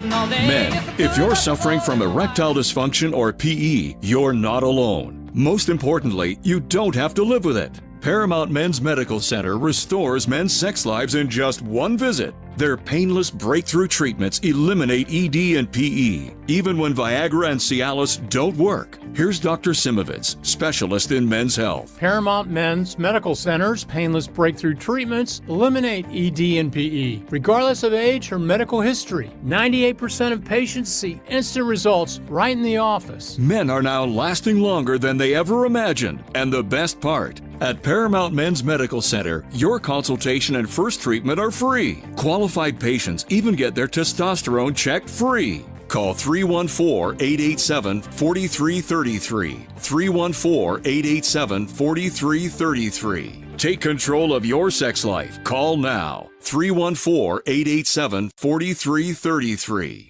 When it comes to planning your retirement, there's a lot to think about. Portfolio management, tax planning, and retirement income just to get started. Steve All and his team at the All Financial Group focus on those things and more. Their goal is to help you achieve your goals. Call 636-230-8824 or online, yourmoneymattersstl.com. Investment advisory products and services made available through Impact Partnership Wealth, LLC, IBW, a registered investment advisor. Insurance and annuities offered through Steve All, NPN number 153-07419. Finding great candidates to hire can be like, well, trying to find a needle in a haystack. Sure, you can post your job to some job board, but then all you can do is hope the right person comes along, which is why you should try ZipRecruiter for free at ZipRecruiter.com/radio.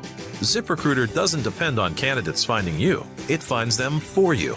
Its powerful technology identifies people with the right experience and actively invites them to apply to your job. You get qualified candidates fast. So while other companies might deliver a lot of hay, ZipRecruiter finds you what you're looking for.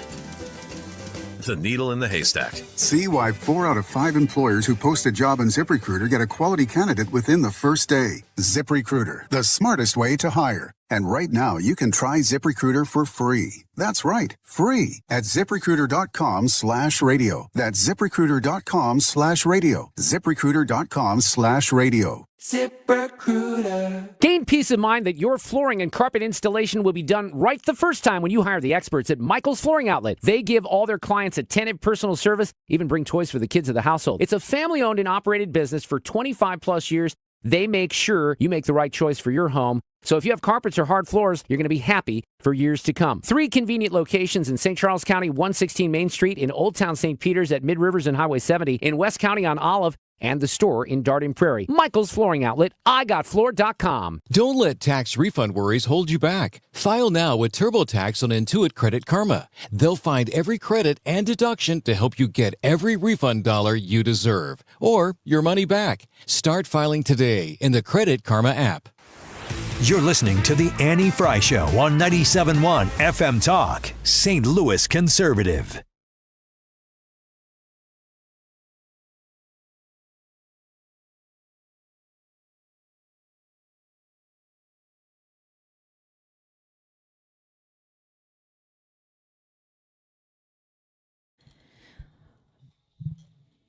Welcome back to the Annie Frey Show. We're going to speak with Larry Alex Taunton in just a few minutes right here. The YouTube live chat poll right now is, should high gas prices affect government policy? You can vote if you go to youtube.com/@AnnieFrey, F-R-E-Y.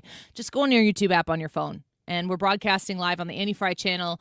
And you'll see every live broadcast has a live chat. You can participate, but that's where the poll is. You got a text message on the text line there? Opening the line right now. 314-241-9797 if you want to text us your thoughts on this question. Obviously, government policy, foreign policy right now is affecting gas prices.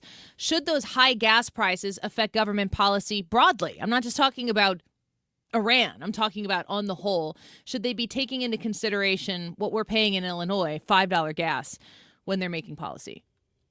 You got any? Yeah, here's one. It says, bad government policy brought us to this point. Now good policy is cleaning up the bad policy of decades of weakness.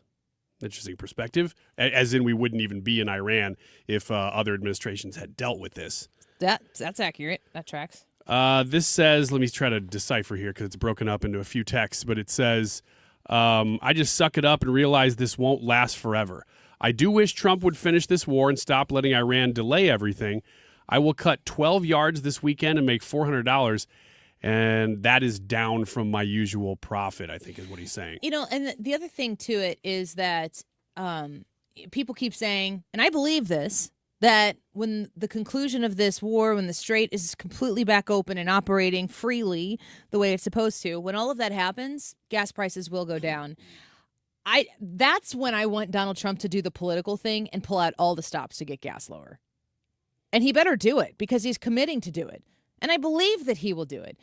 But if it doesn't end up happening, and if it's December and we're still paying $4+ gas, we're going to have something to say about it. And I don't think there's anything wrong with being able to say these gas prices are unacceptable and outrageous, and I don't want to pay $5 gas. And my support for denuclearizing Iran can be separate from that. I can hold both opinions at the same time. I don't have to like it. I can understand it, though. I mean, honestly, isn't that what life is full of? I don't get it, or I get it, and I don't like it. I think over and over and over again. Larry Alex Taunton is going to be with us when we return. We're going to talk about that word that keeps getting thrown around and has been for however long, probably since Trump. Were people calling? That's a good question. Were people being accused of being Nazis before Trump? Yes, but less. In what just context? Ramped up. It's always that if you're on the right, you probably dabble in Nazism. There's the far left who's always said that, and the far left has just grown in number. I do not dabble. If I'm going to do something, I'm going to do it right. And by right, I mean conservatively, not right-wing extremism like you crazies who keep calling everybody who doesn't agree with you Nazis. Do you even know what that word means? In the words of Inigo Montoya. You know what I'm saying. Larry Alex Taunton will explain. Host of Ideas Have Consequences right here next on The Annie Frey Show.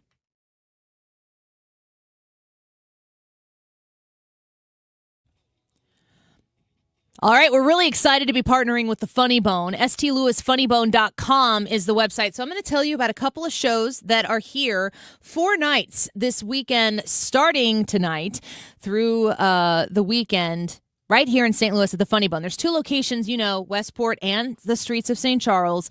And we are welcoming to St. Louis once again Kevin Farley. He is a hilarious comedian, and he prides himself on touring the world, promoting positive stand-up comedy. That's refreshing, isn't it? So if you wanted to see Kevin Farley this weekend at one of the Funny Bones, he'll be at both. He's doing 2 nights on May 7th and May 8th at Westport Funny Bone, and on May 9th and May 10th, the streets of St. Charles. So if you've been looking to see Chris Farley's brother, yes, but he starred in movies, he's done stand-up comedy, and he's incredibly entertaining and enjoyable, you're going to want to go see Kevin Farley one of these nights at one of the Funny Bones. Also welcoming to St. Louis once again, Mary Mack, very popular, famous, does a ton of radio shows, stand-up comedy shows, and so on and so forth. So enjoy yourself, entertain yourself this weekend at the Funny Bone. Find out the shows that you want to attend to and get your tickets at stlewisfunnybone.com. Warm weather means more storms, and you never know when the high winds or the hail might damage your roof. Mark Cox here from my friends at Correll Roofing Company. If you haven't had your roof inspected in the last 5 years, you need to call Curtis Correll and get that inspection to check for leaks and for damage. We've already had small hailstorms this spring, and we're not quite a year out from the big hailstorm last May. Your window may be closing to file an insurance claim connected to that. Now, here's what Curtis tells me. They are getting roofs approved for insurance claims from that 2024 storm with no problem. They're so good at what they do. The insurance companies respect and respond to them.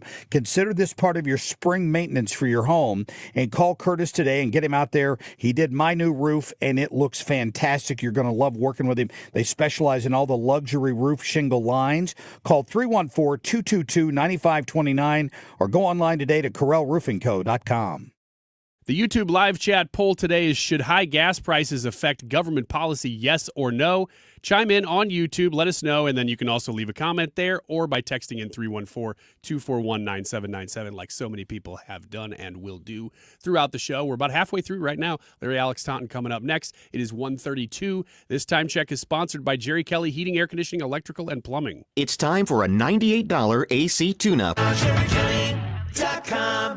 2026 is a big year for America, and we'll be here with you, celebrating every step of the way. Happy birthday, America, in 2026.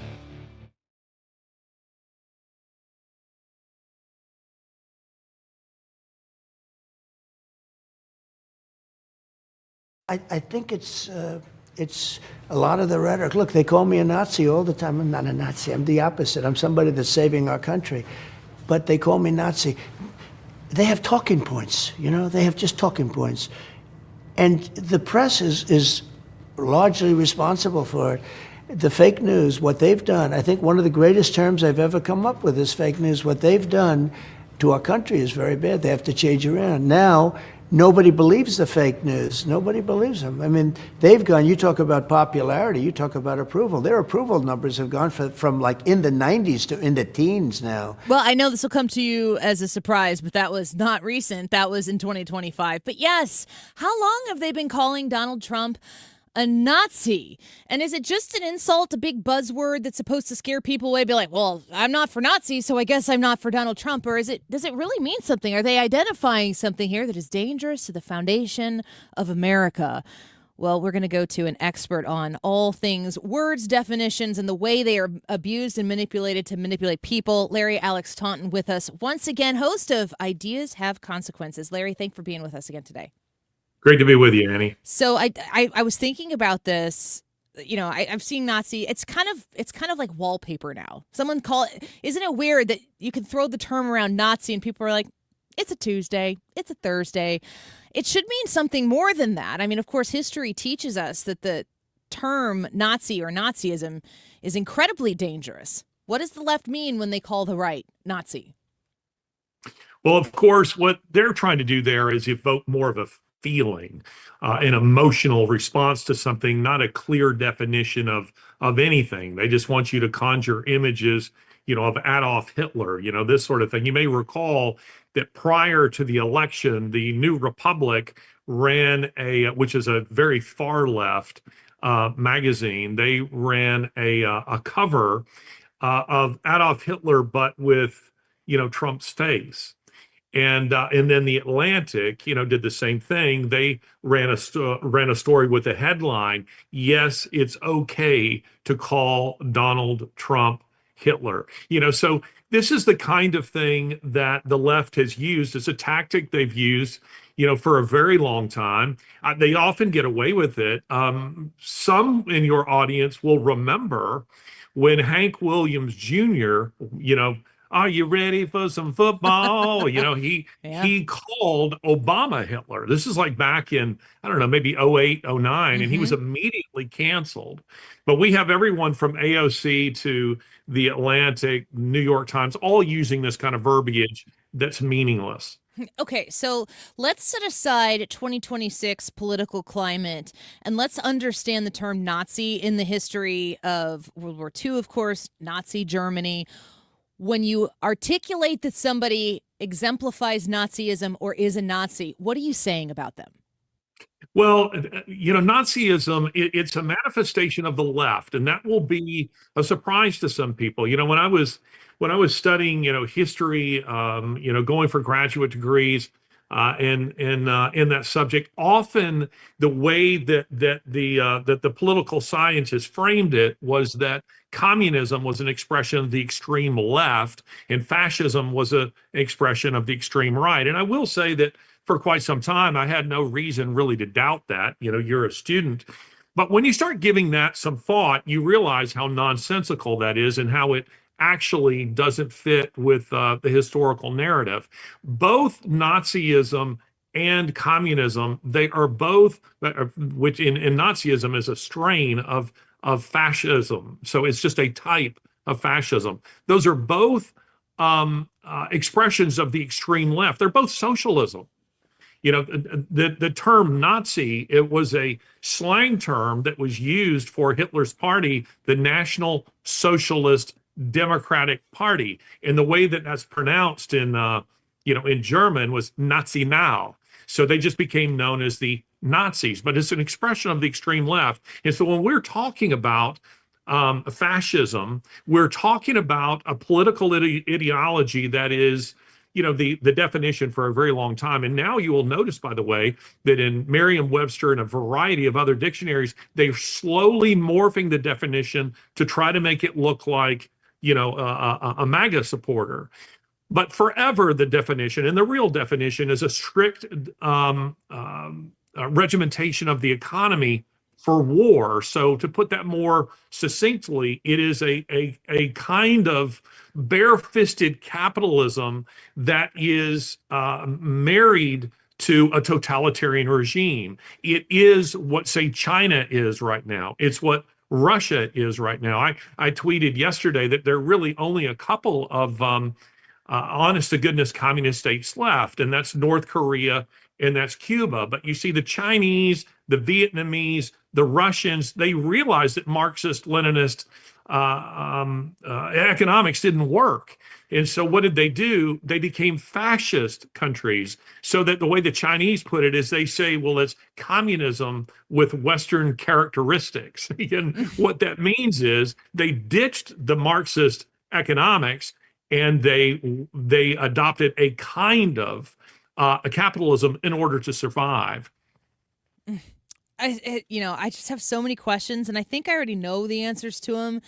But I'm gonna pose this one first to you. Speaking here with Larry Alex Taunton. Subscribe, please, to Ideas Have Consequences on YouTube or wherever you get your podcast from. And I think the reason I know the answer to this question is because you said it first, that there's a lot of feeling and emotion that is intended to be invoked here. So when I ask you to rationalize something, the answer is Annie. We can't rationalize it.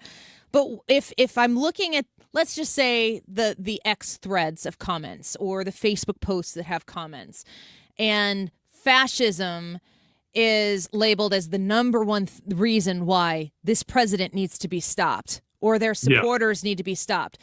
What is the singular thread that's tying fascist together with that person who really kind of appreciates the policies the president has been putting into play, conservative socially, conservative fiscally, but also fascist?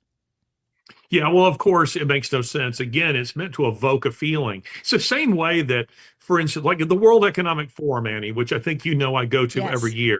A lot of people will say they're Marxists. No, they're not Marxists. They are fascists. Guys like Bill Gates and Klaus Schwab and the sorts who gather there, they're not wholly anti-capitalist. I mean, they're billionaires. So quite clearly that they've made their money that way. But what they want is they want to harness it as a vehicle of the state for to create a surveillance state, to create a totalitarian regime where everything runs the way they want it to. ESG, for example, that's fascist. That's not communist. When we are talking about DEI. DEI is another kind of fascist element. It's a means of control, the state control of the economy, but through a kind of, warped version of capitalism. And when I say that fascism is strict regimentation of the economy for war, some will say, what, you mean against Ukraine? You mean against Russia? No, against domestic populations.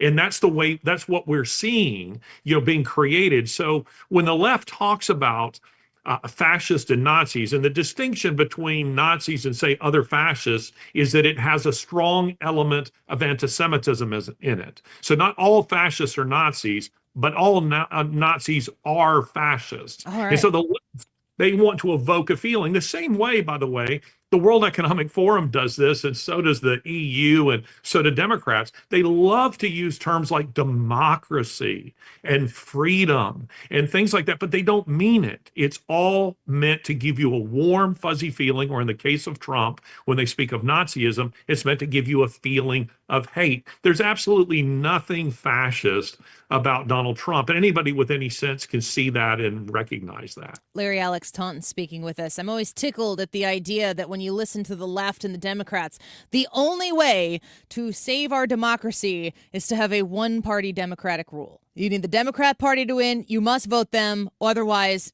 democracy will die. You've mentioned the conjunction of fascism and socialism.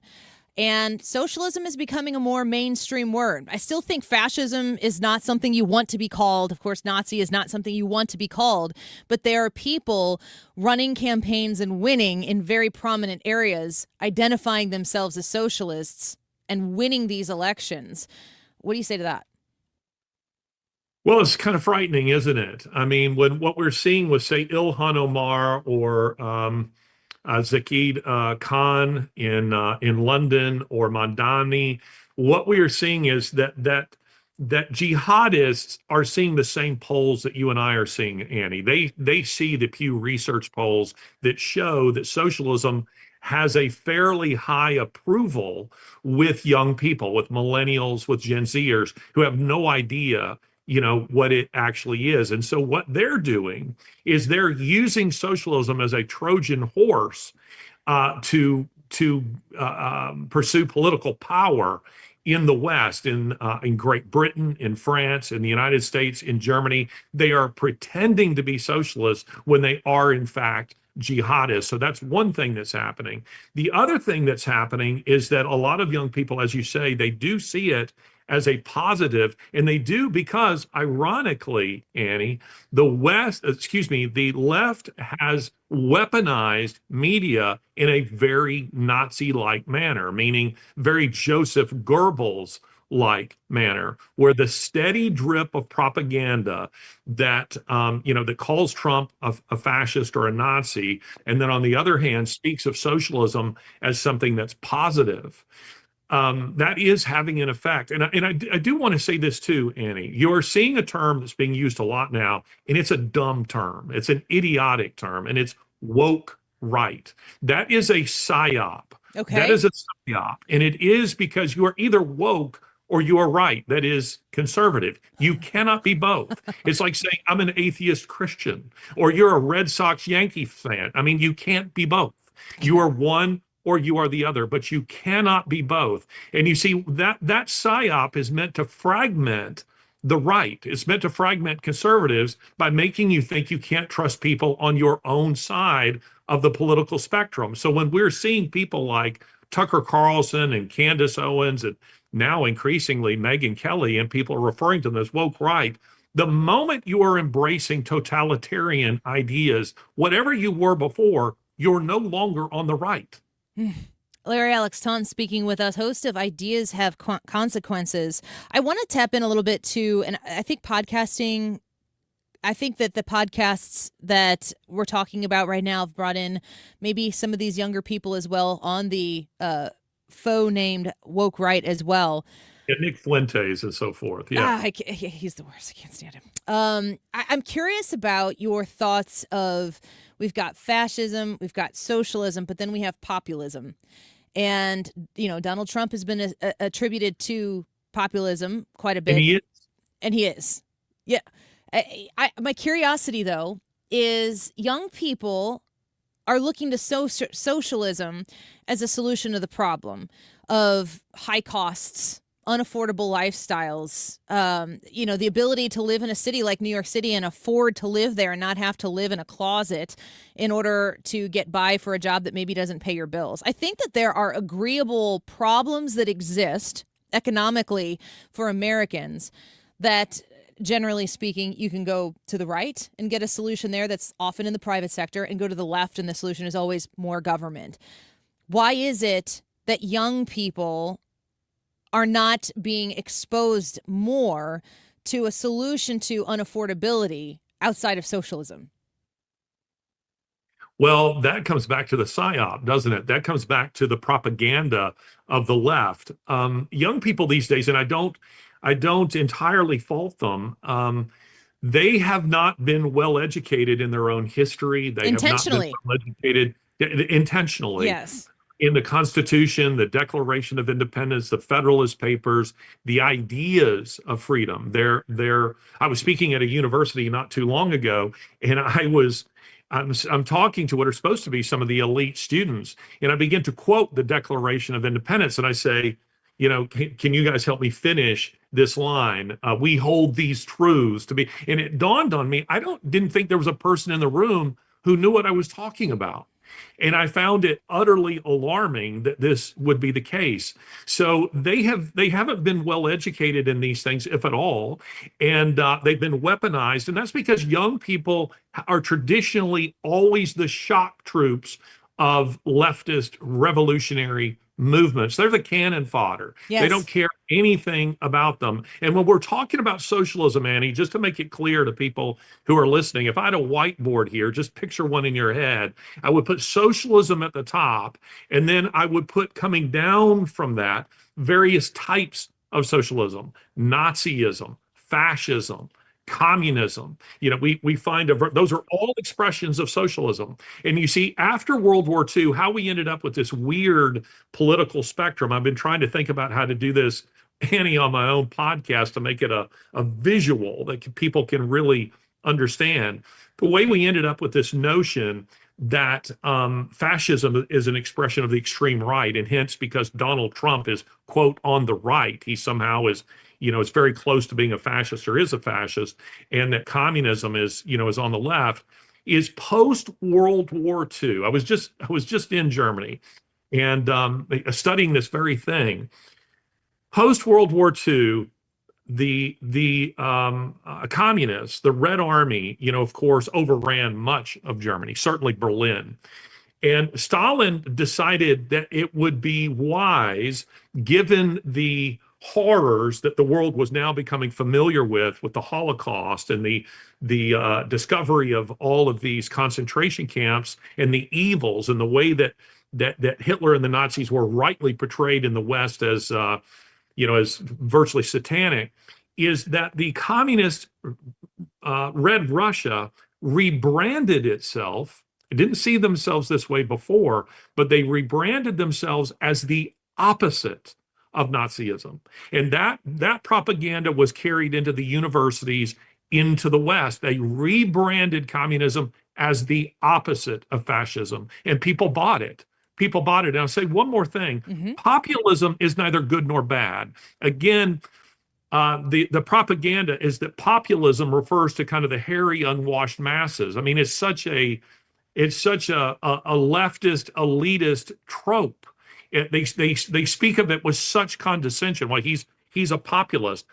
Populism just simply means a grassroots movement. That could be good. William Wallace was a populist. The American Revolution was populist, but it can also be bad, and that might be, come in the form of a mob, mass beheading people. Yeah, I just think that's such good context for the understanding of this, because you kind of mentioned this as well, and I feel this way, that there are so many people who are struggling. There's pain involved in trying to make ends meet, and it does look like there is a lot of unfairness that exists economically in our system if you can't get ahead of it. But I'm thinking to myself, look at the people who are running these places that are unaffordable. Why are things unaffordable? And the government that has been elected has caused it to be this way. Annie, I apologize because I didn't quite answer your question. You had touched on this before. You're so right as it relates to that. But again, I find it fascinating that so many of the young people that I will speak to, and this is not all of them, but a lot of high school and college students that I engage, they have been convinced that they're victims. And you see, this is classic. This is classic Marxism. You see, Marx had a very cynical understanding of human nature. That is, he saw the worst in individuals and capitalized on that. If you think about it, Annie, it's hard to convince anybody of anything. I often, to illustrate this, will be speaking to a room, and I'm a Bama fan, and I like to fire up a crowd, and they don't know where I'm going with this. And I will say, how many Alabama fans are there in the audience? And let's say they're Cornhusker fans or whatever. And then I start laying out, Alabama's history. I say, we have 18 national championships. How many do you guys have? Oh, you have 3. Oh, you have none. You got 6. We got 3 times that many. And I keep going and going. And I keep laying out, we have this, we have that. Greatest football program of all time.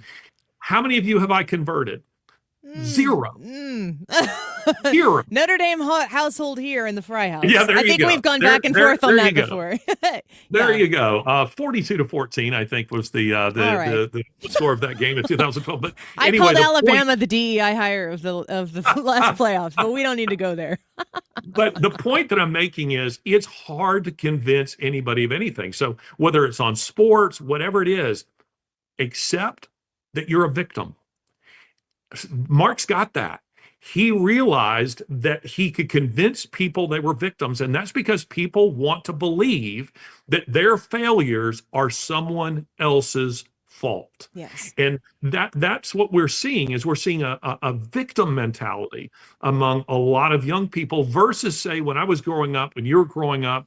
Annie, I'm a little older than you. I could tell you're such a lovely young woman. Well, thank you. And when I was growing up, the attitude was much more about what you could achieve, right? Yes. What you could achieve on your own. And that a guy like Reagan's philosophy was government isn't going to help you achieve it, but I'm going to help you get government out of your way. Yes. So that you can achieve it. That has been what it means to be an American. That's what it is, the American dream.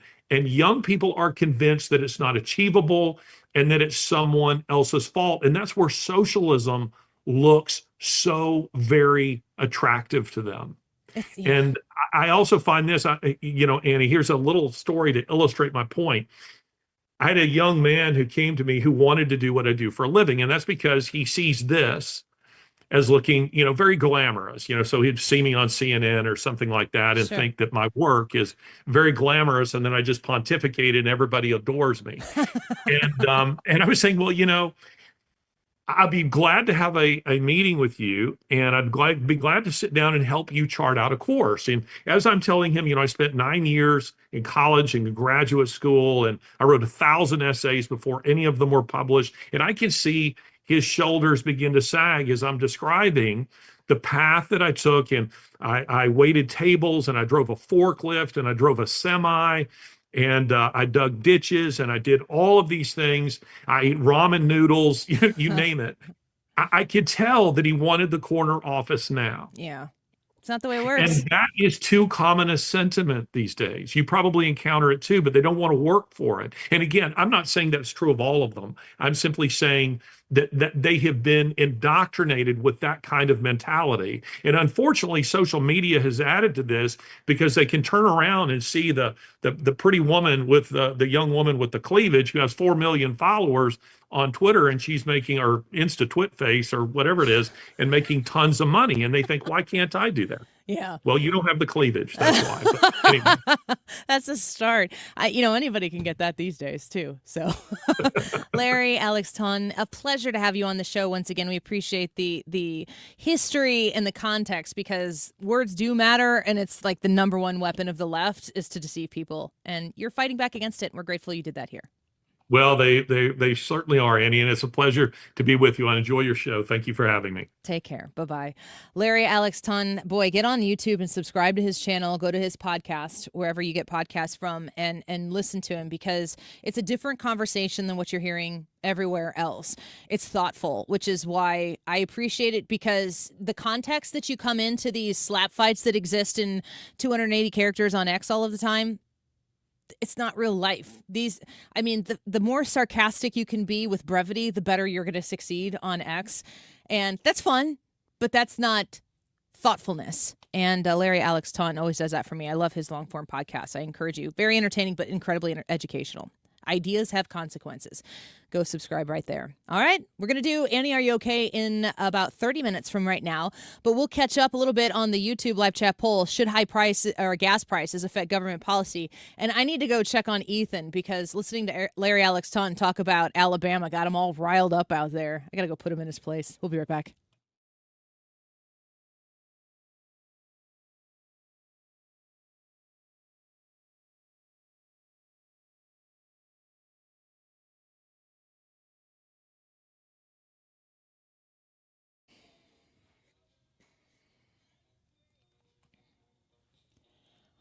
So I want to talk to you about Todd Sivia and estate planning workshops that are out there right now for you to sign up for. They're free. If you visit on May 11th, you can go into Edwardsville at RP Lumber Center.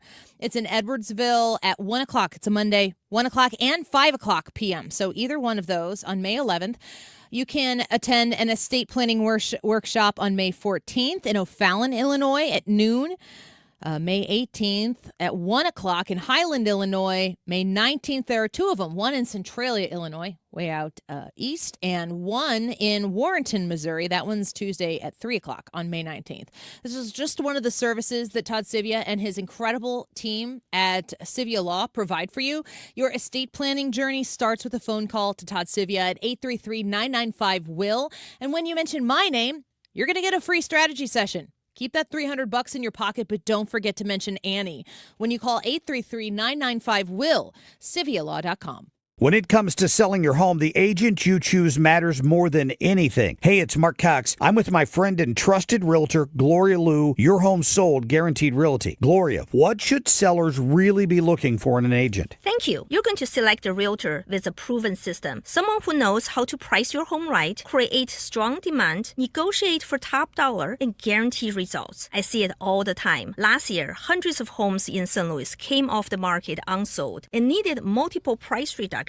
That's what happens when the right strategy isn't in place. I do things differently. My focus is to help you sell for the most money possible, not just to list your home and hope it sells. Plus, I even guarantee to sell your home for 100% market value, or I'll pay you the difference. Make sure you choose the right agent the first time. Call the one I trust, Gloria Liu, 314-325-6888, or visit GloriaHasTheBuyers.com. That's GloriaHasTheBuyers.com. Gloria and seller must agree on price and possession. I'm John Morgan of Morgan & Morgan. A question I get all the time is, how did we become the largest injury firm in the world? We have over 1,000 lawyers in all 50 states and close to 6,000 coworkers. Our call center is on duty 24/7. You can reach us at any time at forthepeople.com. But the real reason is we won a lot. When you visit our website, go to our verdicts and settlements. There you will see what our clients were offered and what they were awarded at trial. All those verdicts help us resolve many cases fairly and early. You see, nothing beats reputation. The insurance industry knows who we are. We even have insurance adjusters call us for representation because they know too. We've made it easy. On your mobile device or computer, go to forthepeople.com and we will get busy. It's that easy. Call today. Morgan & Morgan, for the people. Injured? Dial pound law or visit forthepeople.com for an office near you. KFTK FM Florissant from the Kaufman Townsley St. Louis's Injury Lawyers Studio. Call 314-777-7777. That's 314-777-7777. In the Strait of Hormuz, Lisa Brady, Fox News, says the U.S. awaits Iran's response to a possible framework for peace talks. Project Freedom might restart, an effort to guide stranded ships through the strait that was quickly suspended after starting this week, reportedly because of restrictions on the use of bases in Kuwait and Saudi Arabia. It appears another phone call, as first reported by the Wall Street Journal, between President Trump and Mohammed bin Salman, MBS, the Crown Prince of Saudi Arabia. They've worked out those details, and now the U.S. military will put what War Secretary Pete Hegseth called that red, white, and blue dome over this region. Fox's Lucas Tomlinson in Dubai, no confirmation from the White House. A new congressional map in Tennessee is heading to the governor's desk. The state Senate just giving final approval to a bill that drew protests as the Republican majority passed it in both chambers. Without objection, the motion to reconsider is tabled. The new map splits up a majority black district in Memphis, Tennessee becoming the first state to pass redistricting since a Supreme Court ruling last week that Louisiana relied too heavily on race when it created a second black majority House district. Health officials on several continents are tracking down and monitoring passengers who left a cruise ship last month before a deadly outbreak of hantavirus was detected. But health officials consider the public risk to be low. 5 of 8 suspected cases of hantavirus have now been confirmed from the cruise ship outbreak. 3 people have died, and we're being warned more cases could follow. But the World Health Organization insists this is not the start of a COVID-style pandemic. WHO epidemiologist Maria van Kerkhove. This is not COVID. This is not influenza. It spreads very, very differently. The ship is heading to the Canary Islands, where it's expected to dock this weekend. Fox's Jonathan Savage. The search for the source of the outbreak, focusing in part on where the cruise started in Argentina and on a Dutch couple's bird-watching trip before they boarded. America is listening to Fox News. I move mountains for a living. Literally. That means I don't carry hand lotion, and when it comes to serious heartburn, I don't mess around with anything but Rolaids. Rolaids' dual-active formula has calcium carbonate and magnesium hydroxide that relieves heartburn fast. Yeah, you heard right. 2 actives for that powerful relief. And the best part? The roll fits right here in my pocket, so I can get back to moving mountains. Rolaid spells powerful relief. Read each label. Use as directed. Keep out of reach of children.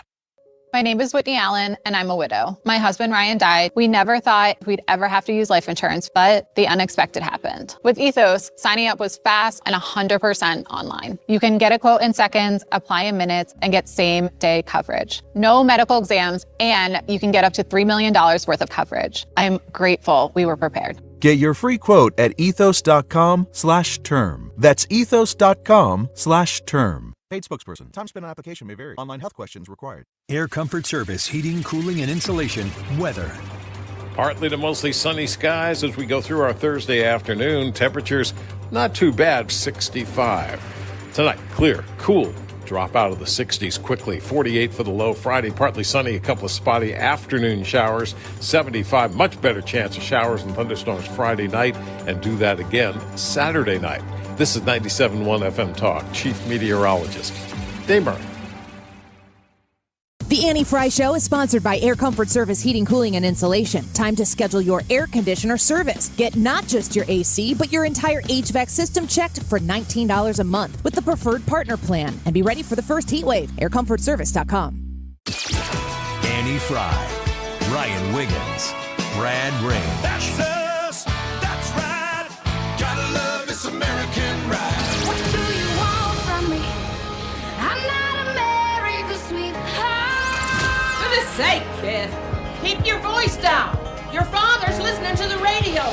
I'm not America's sweetheart. This is the Annie Frey Show on 97.1 FM Talk. You know, I had Larry Alex Taunton on here to talk about the definition of Nazism, but the conversation that is pervasive here, and it's crazy to watch Ethan agree that Alabama really didn't deserve to be in the playoffs last season, but he was happy to see his team survive. I thought it was weird to see him agree with that. I know.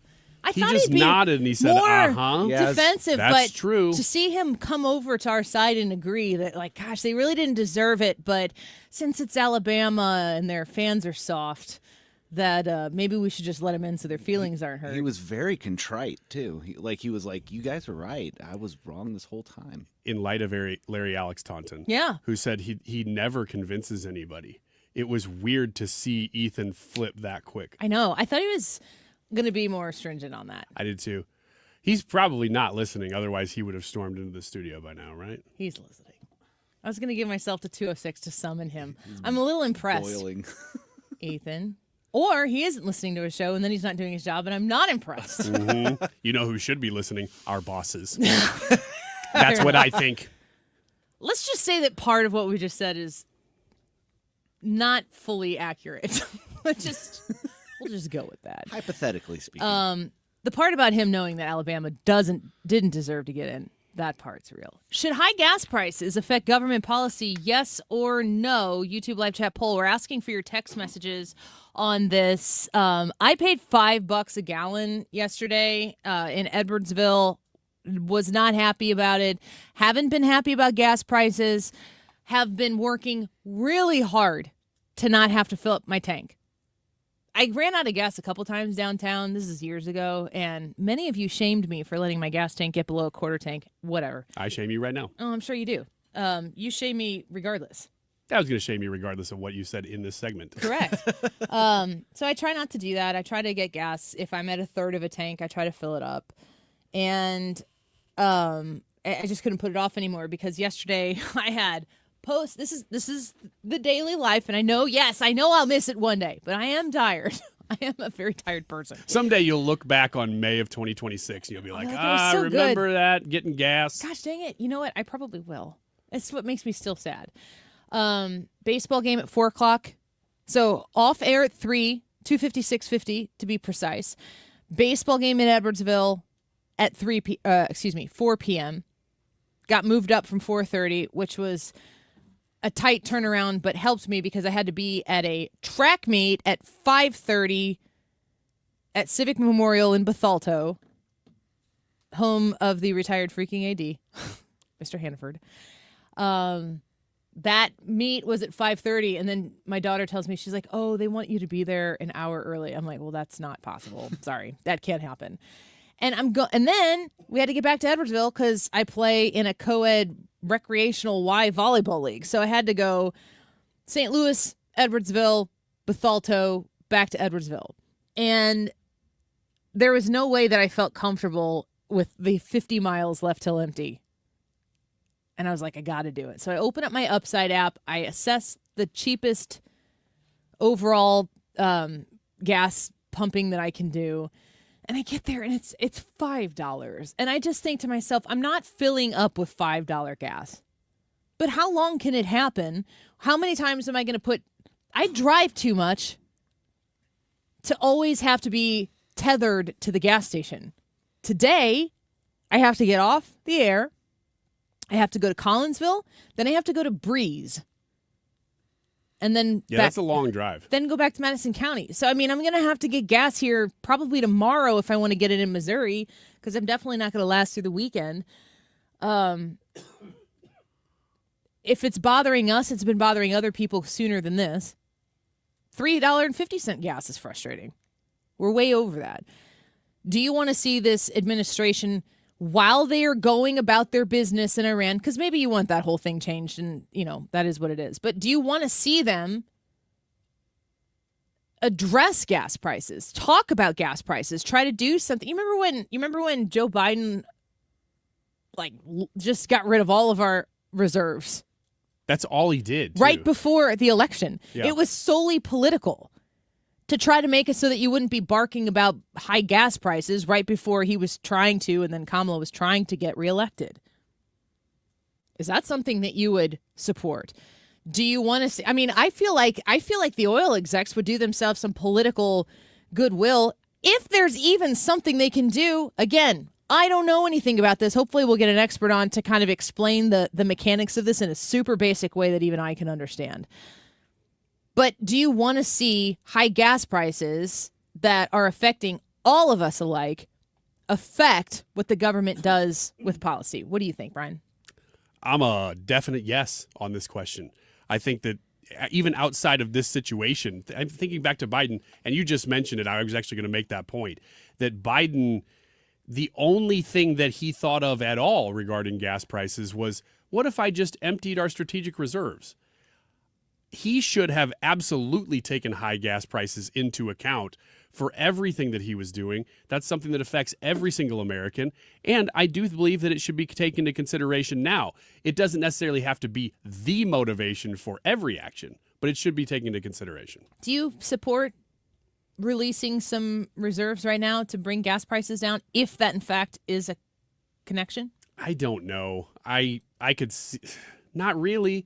Because how much can you bring them down? Yeah, it's just such a Band-Aid that I would rather them focus on the big picture stuff. Trump has bragged, too, about refilling and replenishing those reserves when he had gas down. Mm-hmm.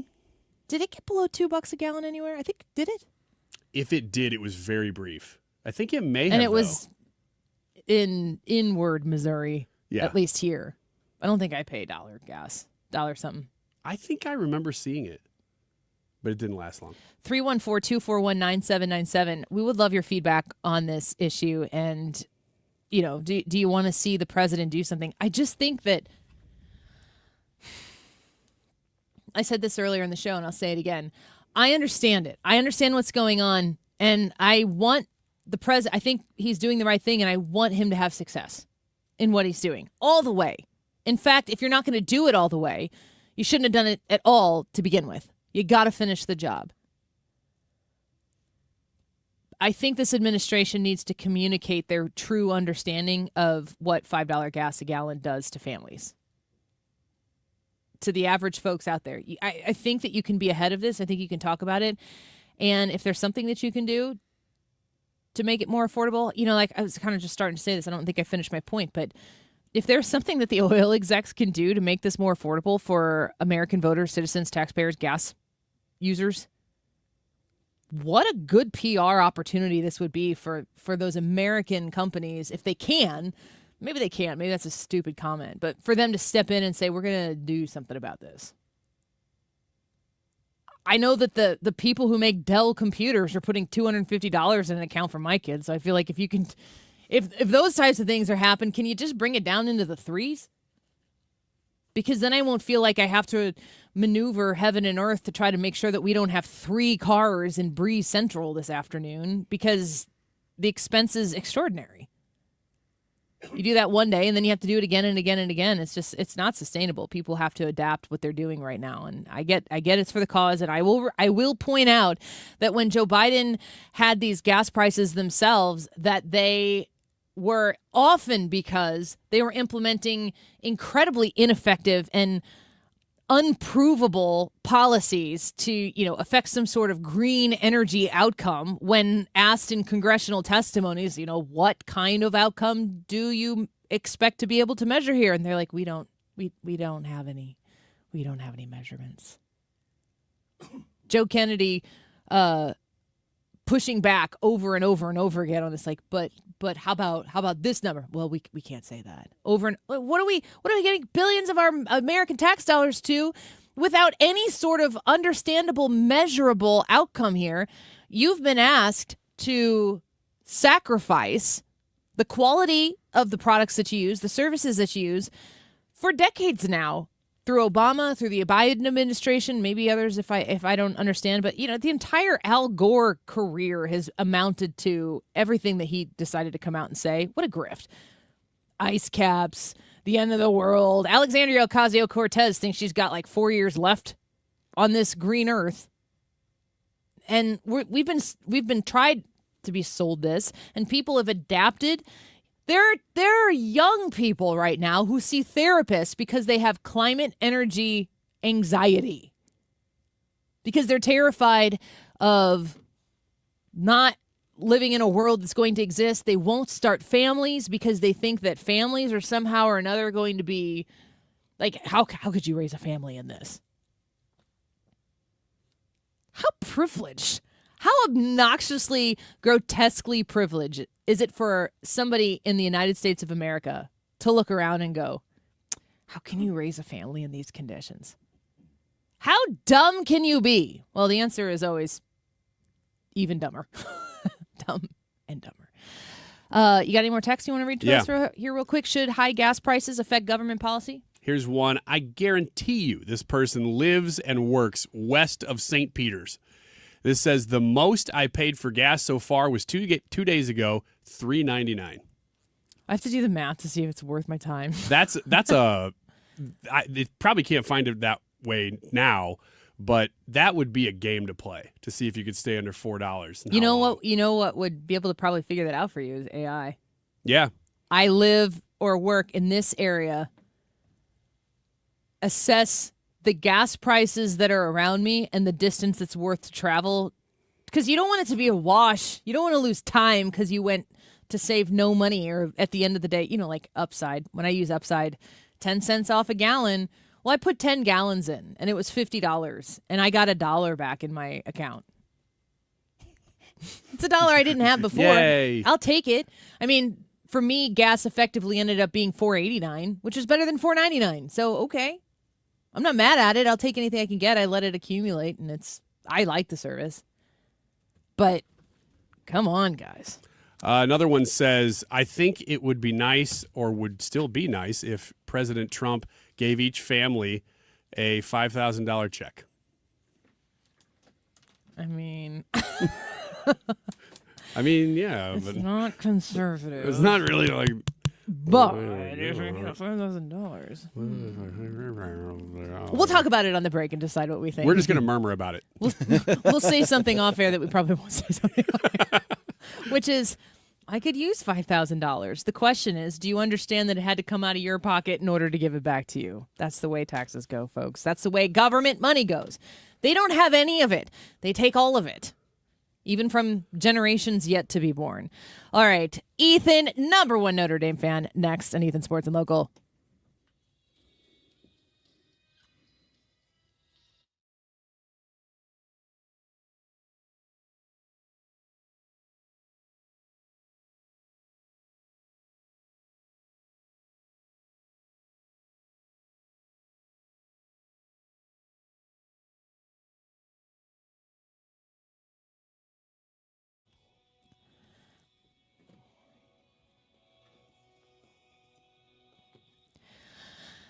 Home Shield Foundation Repairs.com. Please consider calling Matt Hayes of Home Shield Foundation Repair 314-271-9900.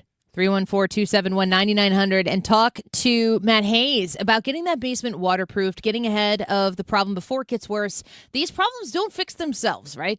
You're going to need somebody who's going to come in and get ahead of it, keep it from getting worse, and fix it so that it's once again back the way your foundation is supposed to be. Residential, commercial services, Home Shield Foundation Repair and Matt Hayes are ready to take your phone call at 314-271-9900.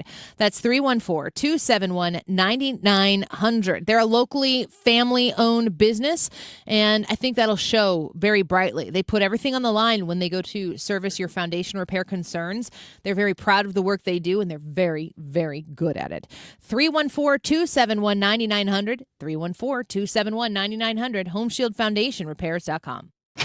Ah, Corey, from your comfort service? Why are you standing next to my AC? I'm standing behind our work. But it's 8 p.m. You're just going to stand behind my air conditioner? Yeah, pretty much. Could you turn off the sprinkler then? Absolutely. At Air Comfort Service Heating, Cooling, and Insulation, we take pride in our work. If you need a new air conditioner or HVAC system, you can trust we'll install the equipment correctly. Plus, for a limited time, qualify for rebates up to $2,600 and 0% financing for up to 72 months. For a free estimate, visit aircomfortservice.com.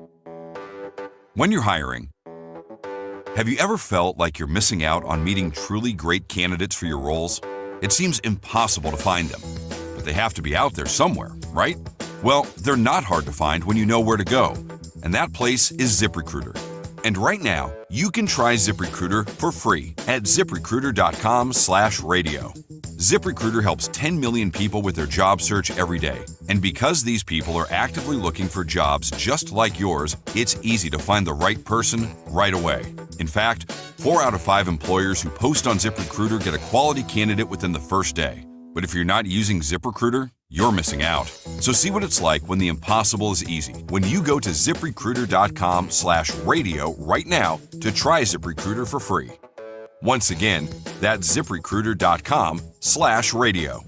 ZipRecruiter.com/radio. Never miss out on great candidates with ZipRecruiter. According to MasterCard, nearly half of small businesses have been a victim of a cyber attack. As cybercrime escalates, ThrottleNet is calling on businesses to strengthen their security posture by taking a free online IT security audit right from your desk. This 3-minute online assessment provides an immediate score to see security gaps and vulnerabilities in your network. For 26 years, ThrottleNet has supported your business IT everything right here in St. Louis. In fact, no client of ThrottleNet has ever paid a ransom. So visit throttlenet.com/971 to take the free assessment today. Don't let tax refund worries hold you back. File now with TurboTax on Intuit Credit Karma. They'll find every credit and deduction to help you get every refund dollar you deserve or your money back. Start filing today in the Credit Karma app. The Annie Frey Show is St. Louis conservative. Hold up. Check it out. And now, Gangsta Ethan's Mega Segma. Mega Segma. Yes, ma'am. Sports and Local. Oh, by the way, a commenter recently asked, why does that segment always start with Hoda, Hoda, Hoda? And the answer is, that's not what she's saying. That's Fergie. It's from a song. And she's saying, hold up. Check it out. Hoda? Well, Ethan's big fan of Hoda Copy. You know. Oh, that's big true. Fan. Just huge. Huge. Yeah. Undeniable. Huge fan. Yes. He had been Kathy Lee, but then she left. And then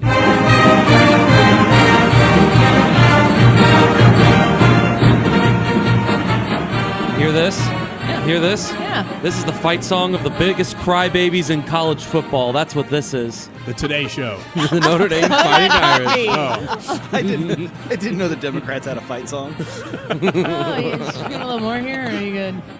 A little more? I'm not uncomfortable right now. This is all out of your insecurity, which is totally fine by me. It's funny that you think I'm insecure about this. I'm feeling pretty secure about it. Ooh, it is getting super tense in here, you guys. You can feel it. Mm-hmm. Speaking of, should I just start now, or should we stay on this? I'm a secondhand fan, Ethan. Is that what you are? Yeah. Okay. Married into it. Seem like you wear it pretty proud, though. It's surely just to bother Ethan.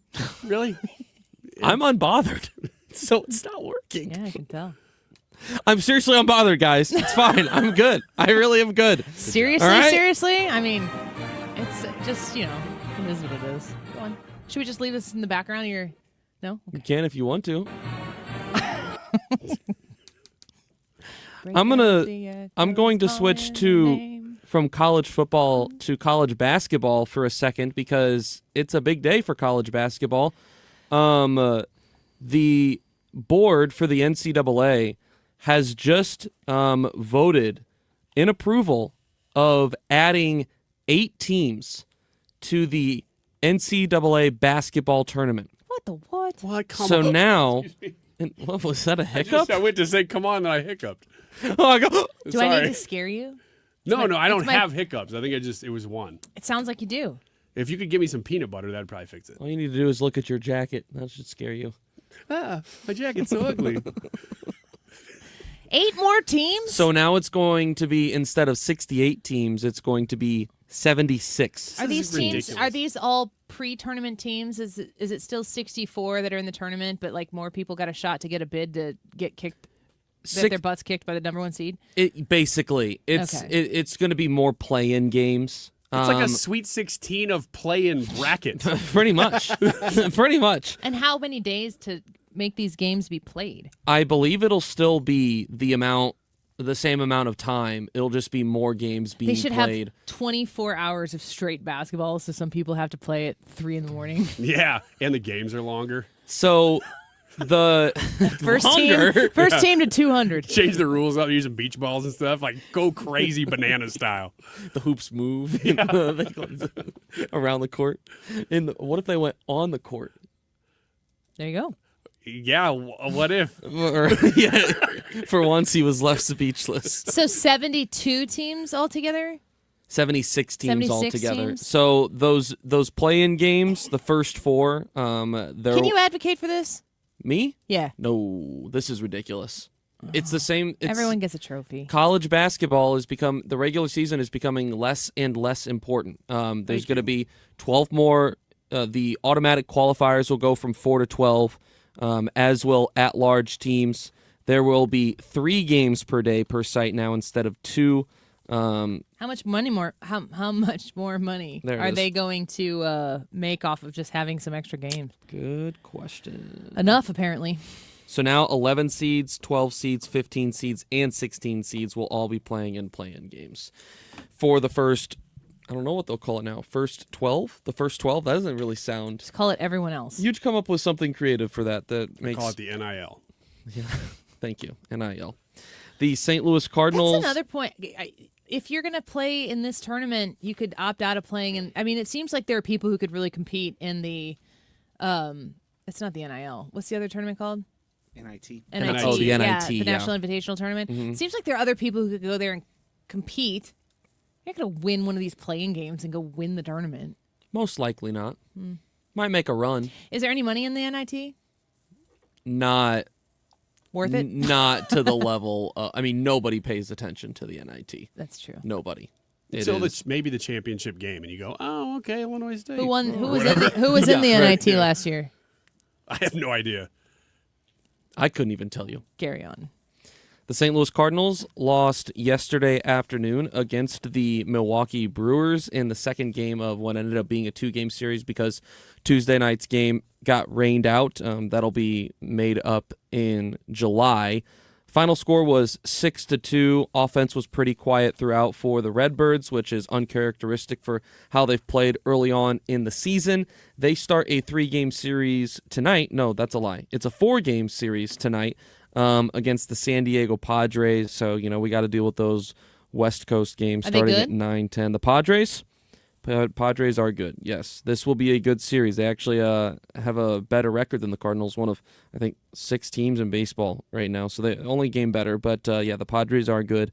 So will be another test for St. Louis. And then by the end of this series, they will have an off day and end that long stretch of games without an off day.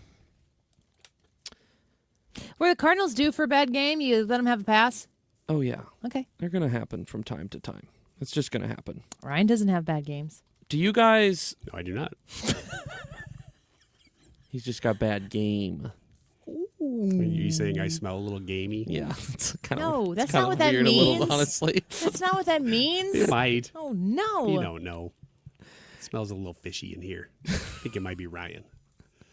Gross. It's because you keep eating fish. Yeah, it comes out my pores at night. I'm actually texting with your wife right now. I'm going to ask her about that. It's a normal sentence. Don't do that.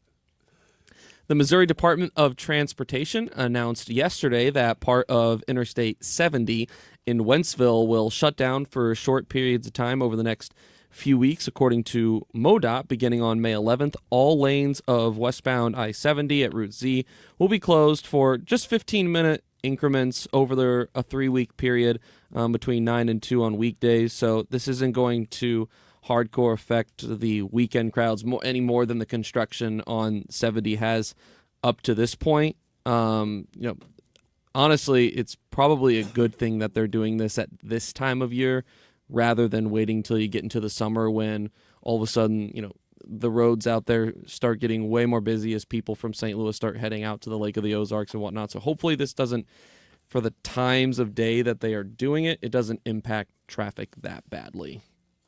You guys probably aren't out on 70 very often out that way, aren't you? I have a big problem as an Illinois person with the usage of the term 70 and 270 because those are our roads too, but they're not the ones that get talked about until they are. But it's in my reception of any information that talks about 270 and 70 is that they're never talking about Illinois unless they identify Illinois. If it exists without any identifier, I mean, you could say east, west, north, southbound 270. Mm-hmm. It's a circle. But I always have to listen in extra hard if I'm trying to get to someplace in some amount of time. And it's just, these are our roads too. Where even does 70 take you through in Illinois on like the off Metro the bridge, Poplar Street? No, off the Stan Musial Bridge. So it goes like from the airport across the Stan Musial Bridge, and then it goes straight out to like DC. I mean, it goes through Troy. Is that the one that takes you past Sauget? No, that's 255. Oh, okay. Gotcha. I mean, if you're going if you're going 70 east, you're going across the Poplar Street Bridge, and then you're going through Collinsville, and then you keep going east out to like Effingham, where what we refer to as 5570, which is between the Poplar Street Bridge and basically Troy. 55 goes north to Chicago, 70 goes east to Effingham and onward. It took me long enough to figure it all out on the Missouri side, I'm saying I don't even know the Illinois side as far as what goes where anymore. One more story? Sure, one more. Lawmakers in Jefferson City gave final approval yesterday to a state government spending package exceeding $50 billion for the 2027 fiscal year. This includes an operating budget totaling $48.7 billion. The Missouri House approved all of the spending measures yesterday afternoon, with lawmakers in the Missouri Senate approving most of the appropriation bills by the time that the information started to get released to the public. The operating budget for 2027 is greater than the amount allocated for this current year, despite a less than ideal outlook, it says, on state revenue. The budget includes more than $500 million in additional spending distributed across numerous state departments and agencies. Lawmakers balanced the books by relying on remaining surplus funds and making funding shifts within the overall budget. Surplus funds. Don't hear those words very often in government. I don't even know what they mean. They mean they had a little bit extra this year, and so they applied that to the budget. It is when a gentleman, a sir, ends up doing all of the math to come up with the numbers. Oh. Surplus. Oh, okay. Not a man plus.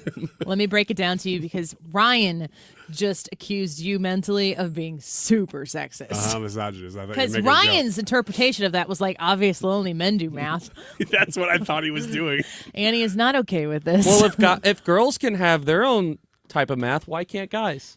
We can have surplus. Girls can have girl math. I don't have girl math. Girl math is dumb, and it's a dumb term, and it's not because of women. It's because of young people. Pretty sexist against your own sex, in my opinion. No, I'm not even arguing with it because we got to go, but I can argue with it off air, and I'll eviscerate you. You want to go out with the Notre Dame fight song? No, that was my doing. Brad doesn't have that song. But I can play it off air for you if you want. No, I'm good. You should probably I've just heard leave it at the end two of this. times. You said too it many. didn't bother you. Wake It up didn't. the echoes calling their name there, Ethan. Annie, are you okay? Next, don't go away.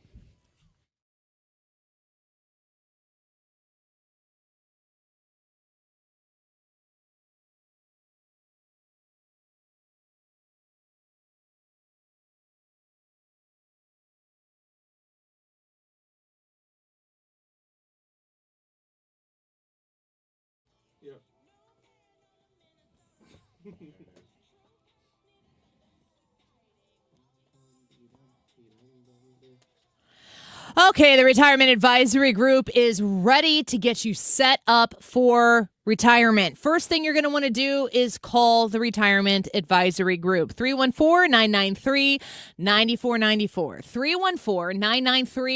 314-993-9494. Here's what's going to happen. You're going to call, you're going to talk to Bob and Tammy Kershaw, Thomas Helbig at the Retirement Advisory Group, and you're going to tell them where you are in your retirement planning.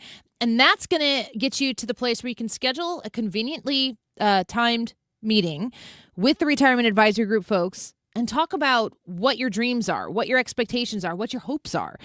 Do you want to retire right away? Are you just starting this conversation and you just want to talk to some experts to get you started in the right way?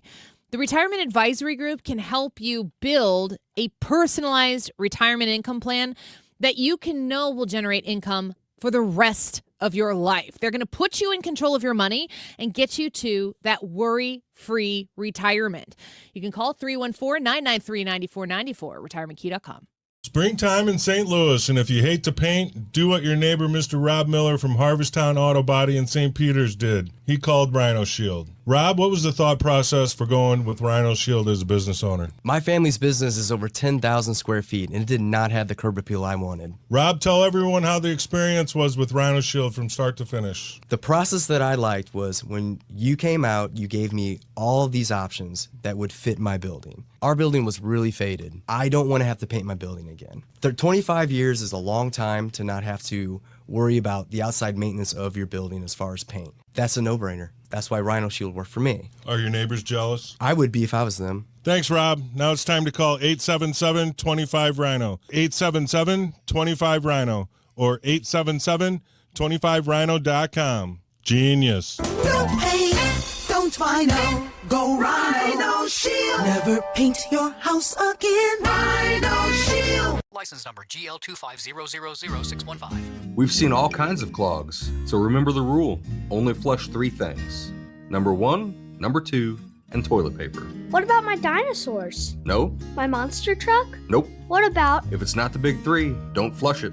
But if someone does flush a dinosaur... Call Grasser.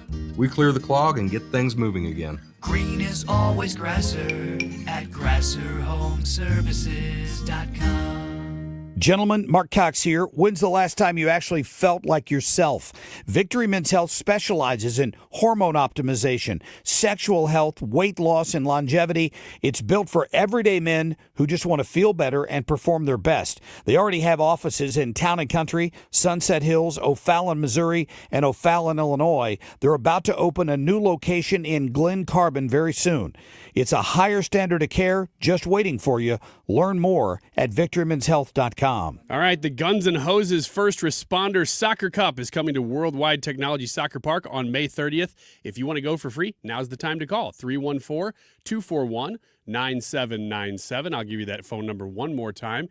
It's 314 241-9797. The 9th caller will win a pair of tickets to see the Guns N' Hoses First Responders Soccer Cup. It is 2:36. This time check is sponsored by Jerry Kelly Heating, Air Conditioning, Electrical, and Plumbing. It's time for a $98 AC tune-up. From Troy, Missouri to Troy, Illinois. 97.1 FM Talk, St. Louis Conservative. And now it's time to play Is Annie Okay With This?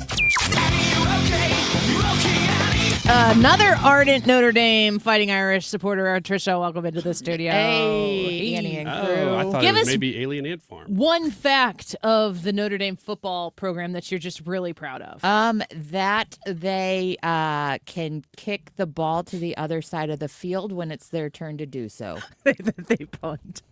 Yep. Anyway, let's move on. I am proud of them. It was for good that. that you know that in football they kick. Yep.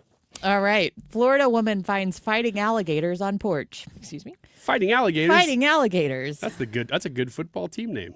A Florida woman who thought someone was breaking into her home instead found 2 alligators fighting on her screened-in porch.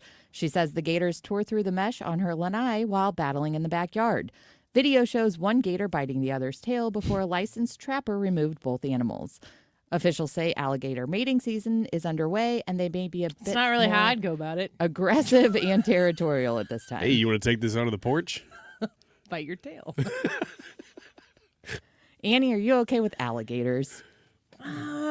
Okay, so I go to Florida a couple times a year, and my husband and I, we're both desperate to see an alligator in the wild. Oh, yeah? We just really want to see him. Everyone's like, if it's a body of water, there's gators in it. Well, come on. I want to see an alligator. They act like they're deer. Go into a pond covered No. in hot dogs. No, hot dogs. What? You act like I'm the crazy Like one. hot dog juice or like hot dogs like sewn to their Hot outfit? dog dogs juice? just somehow taped to you, maybe? Taped is Scotch. Scotch tape Scotch hot taped. dogs. No, Yeah. you have to drink scotch. You have to put To make enough this of them make on you sense. that it doesn't look like a bomb. I'm though. not opposed to alligators, but alligators to me are like sharks in that I am never really in a position to be threatened by them because I don't locate myself near where they are. Although, again, if you talk to people in Florida, there are always gators around. And I follow some YouTubers that live in Florida, and they've been on walks and they just see gators. And they're like, oh, wow, look at that. And I would be peeing my pants if I saw that. Wouldn't you? Are they big or are they little baby? This was not a small baby. This was not like a 2-3 foot alligator. It I was. saw a baby gator once in the wild. Is this a joke? No, I really did in Florida. Your real stories are boring. That's true. I didn't really go anywhere. Anyway. So I don't have a problem with them. I do want to see one in the wild, maybe from like a bus or a monorail. I just think they're terrifying, though. They're very scary to me. I did a gator tour once when I was with my parents when I was 21. Is this a real story, too? Yeah, it's real. Gosh, dang it. And they would come up to the boat, and you'd be like, oh, no, this is going to be scary. Here it comes. You could see its tail kind of wobbling back. And you'd be like, oh, no, we're going to get attacked. And they just eat little pieces of bread. And chicken. And you're like, what? Here's a raw chicken. Well, that was cool, but still, I wanted to be scared. Hot dogs. Arkansas family finds stranger living in basement. An Arkansas family discovered a homeless man had been secretly living in their basement after noticing food missing, moved furniture, and disappearing They didn't notice items. the person living in their basement, but they're like, where's the bread? That's exactly what happened. After a while, they're like, where's our food going? And they started searching the home. They found him hiding in a basement storage closet. Deputies arrested a 39-year-old man who they say had been living in the crawl space before moving to the basement. That's not a nice life. You ever been in a crawl space? Yeah, it's not nice. Have you ever had a home that had a crawl space? No, I've looked at lots of homes with crawl spaces. I don't like them. Super creepy. Yeah. They're not for people. They're barely for people. Is that where you go in is a crawl space in the sake of a tornado? Is a crawl space safer than the inner bathroom in your home? I don't think many people are crawling into the crawl space these days, though. You go in a crawl space? Yes. Really? You go in a crawl space? Do you have a crawl in space? Yes, I don't have a basement. Is it a mud floor? No, it's rock, and it's got like the plastic vapor barrier over it. You and your wife will be like, oh no, tornado, let's When get in was the the crawl last space. time you were in your crawl space? When was the last time we had those tornado I'm winds? asking the questions here. No, I'm seriously. Couple It weeks was, ago. it was, yeah, You it was listen to Monday me, the Brad. 27th. Yeah, I it was, think. yeah, the I don't have the 27th or answer. whatever day that was. We went down there. There was a time when my wife was out of town where I had to take both dogs down Do you there. can you sit? Do you have to lay down? Are you no, prone? you can sit. I big crawl can't space. stand. I can kneel and not hit my head. But to move That's around, you bigger gotta than crawl. most crawl spaces then. So 4 feet? No, I would say probably 2.5. Brad's 4 feet tall. I don't know if you knew There's- this about there's the a show. whole thing I could do if we it were is talking about 3 you, feet. I Ryan. mean, yeah, I can kneel in between the joists. I mean, or the you're floor like joists. 5'10", right? Yeah, 5'10". In a real 5'10". Not, That's why Ryan not looks a up to him Wiggins so much. 5'10". I'm 5'10". This You're is not. shocking news to me that you go to the crawl space Yeah. and not like It's in the closet in our bedroom, and we got to pull the carpeted little thing out. And So you I've go lived into in it from houses with them, inside but- the house. Yeah, oh yeah, You don't have for to go sure. outside No, to I get don't in. have to go outside to get in. Dude, that's so And we weird. Do leave you a keep cool folding stuff down there? It's well, I'll tell you what. It's Wait. Before you answer this question with sensibility, what kind of what's your caliber of cool stuff that could be in the crawl space? Because you're thinking a candy stash. No, I'm not. Yes, you are. Treasure chest. Of candy. Yeah. No, doubloons. Guarded by One-Eyed Willie. And there's a There's password. a skeleton and a guy named Sloth. Yeah, you got to solve some riddle to get it. Yeah. Every time there's a Play tornado. this like bone pipe organ. Yeah, that's We're the talking about the I mean, Goonies. it's the Goonies at this point. That's my basement. That's my crawl space. All right. That's What a so bit. weird. That is He was going to shocking answer that me. question seriously, but I don't even remember what the serious question was. I don't either. Are you okay with basements? Is that the question? Yeah. Yeah. I grew up in a centennial home, although the house is 126 years old now. I remember because it was built in 1900. So come the turn of the century, I was like, oh, this house is 100 years old. And somehow it's gotten 25% older in the amount of time since that happened. That's crazy. That basement feels like it was built in the 1900s. Is it finishable? I don't even know what you would do with it if you finished it. It's when I go down there, I still harken back to being afraid. Have you ever run down in a basement and run back out again because just don't feel comfortable? For sure. Not recently Yes. because I'm a grown man, but go when down, I get was it, a get kid, out. yes. Now I'm Recently? not afraid because I'm a big jolly man. Big. All 5'8" of me. Jolly makes me sound overweight. I'm not really. This is true. You're making the Very comments here. average. There's really little for me to add. I've never called you fat. You're Well, just jolly doesn't height necessarily challenged. mean fat. People associate it with Santa, though. I like basements. When we build our home, I want a basement that functions life, living down there, being down there in a way that is as comfortable as the upstairs. See if I can afford it. 'Cause I can't afford anything these days. Google Maps glitch sends drivers wrong way. Oh no, don't say this. This is I will blindly follow Google Maps anywhere. residents in Toronto say a Google Maps error sent drivers Canada. the wrong way down a one-way street for several days. The street was mistakenly listed as a Like northbound. the people kept riding for days. It's a long drive. Just like turn around. At some several point, you're days, like, they this just kept doesn't look going like around Kansas anymore, you know? Google Maps says so, though. Trisha? I'm really hungry and I have to pee. It says keep going, honey. Do what it says. Keep going. No, the street was mistakenly listed as northbound only, causing a flood of confused motorists to drive against traffic. Like in the wrong way? Yeah, they were at the Google Maps was like make a left, and it was the wrong way, and they were making lefts anyway. Residents ended up posting homemade signs that the GPS was wrong. The city had to temporarily. I'll believe that. Google Maps says turn left, and there's a homemade sign with marker. It's like, maybe not. Don't do this. Get. GPS Just lies. Google says the mapping error has now been corrected. Annie, are you okay with one-way streets? Get, eh? Downtown St. Louis freaks me out because I feel like it needs to be more obviously noted which one way you're going because there's a ton of one-way streets. Yeah, except and then you go down some and you're like, this has just got flower pots at the end. It drives me crazy. That's a silly question or a silly comment, but it is also true.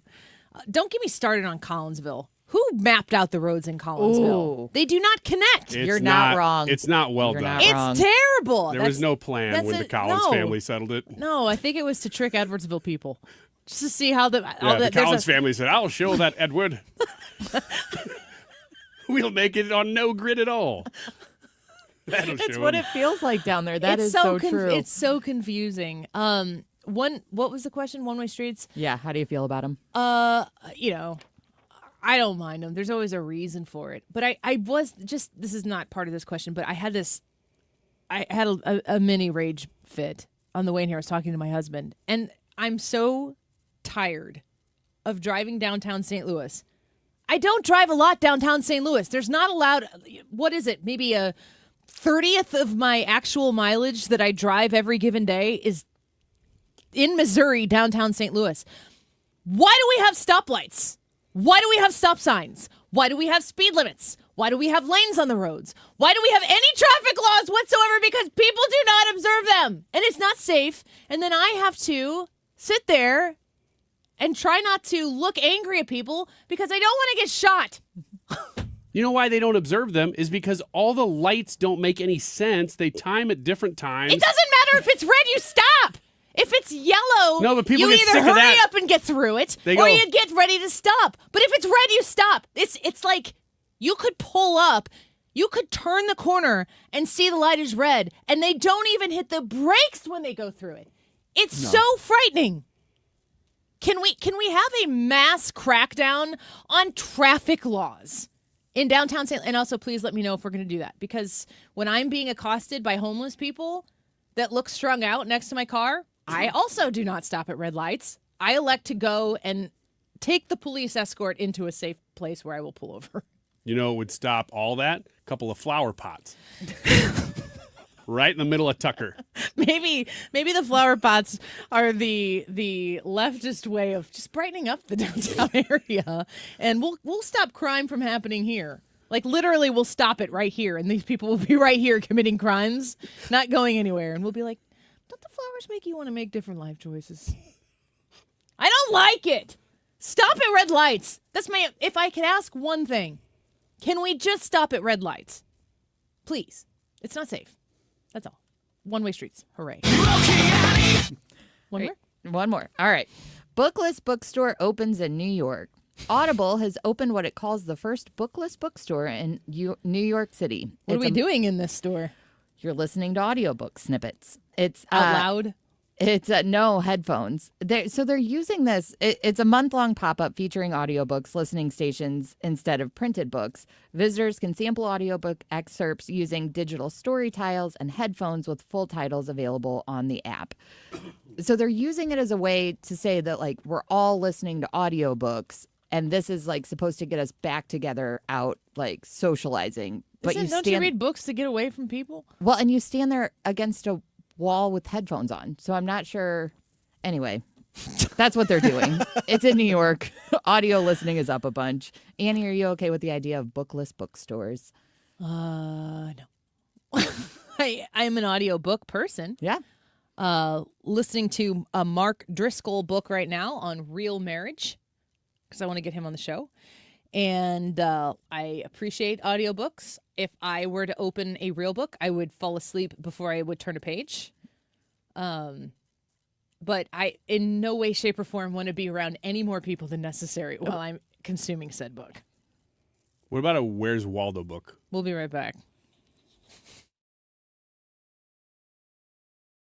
97.1 FM Talk is proud to support the Guns N' Hoses First Responders Soccer Cup, May 30th at Worldwide Technology Soccer Park. Law enforcement battles firefighters and EMTs on the field, all for a great cause. 971talk.com/events. Have you ever felt like you were living just a B or B plus life? It's so dangerous to live that, more dangerous than a B minus or a C plus life, because when you're living a B or B plus life, you don't change it. You think it's good enough. Is it? I'm Susie Welch. I host a podcast called Becoming You. People think, okay, an A-plus life is not available to me, but there is a way. We are all in the process of becoming ourselves. Listen to Becoming You wherever you get your podcasts. Stan Musial, he missed a season in his prime to serve his country in the Navy. Honor a legend on Saturday, May 16th when the Cardinals face the Kansas City Royals. Fans can secure a Stan Musial military bobblehead presented by Coca-Cola and Deerbirds. This patriotic collectible celebrates Stan's Hall of Fame career and his service to our country. A true symbol of character on and off the field. A tribute worth displaying and remembering. Don't miss it. Get tickets and details at cardinals.com/promotions. Paging all nurses and healthcare heroes. This night is for you. Join the Cardinals for Nurses Appreciation on Wednesday, May 20th and Thursday, May 21st at Busch Stadium. With a special theme ticket, you'll receive a healthcare-inspired Cardinal sweatshirt plus a coupon for a complimentary drink. It's our way of saying thank you for all that you do in our community. Don't miss the special theme at the ballpark. Details and tickets at cardinals.com/theme. When you're injured on the job, you need more than just a workers' comp lawyer. When you need a fighter, you need us. Morgan & Morgan, America's largest injury law firm. For the people. Visit forthepeople.com for an office near you. Is your home, business, or church looking tired, chalky, or in need of curb appeal? Go Rhino. Tired of painting year after year? Go Rhino. Our unique 3M ceramic technology is perfect for brick, stucco, aluminum, steel, color lock masonite, and more. It's backed by our 25-year transferable warranty to not chip, crack, or peel. Great if you're staying, and even better if you're selling. Our ceramic coating allows you to maintain all of your architectural features. The decision to do vinyl will leave your home looking like a plastic moldy box. With Rhino Shield, in 15 years, your home will still have that, wow, it looks like you just got it painted. We've done large condo complexes, parking garages, pole barns, and commercial strip malls. We coat sloped and flat roofs to extend their lives too. Evaluations are free. 877-25-RHINO or 877-25rhino.com. See what we did there? Genius. Tell them, ladies. No pain, don't Rhino. Go Rhino Shield. Never paint your house again. Rhino Shield. Hey, it's Mark Reardon. If you're nearing retirement or already retired, call my friends Thomas Helbig and Bob Kershaw with the Retirement Advisory Group. They'll show you how linking to the market is much safer than owning the market for your retirement savings. They're the official financial advisors of my show. Go to retirementkey.com. This is the Annie Frey Show on 97.1 FM Talk, St. Louis Conservative.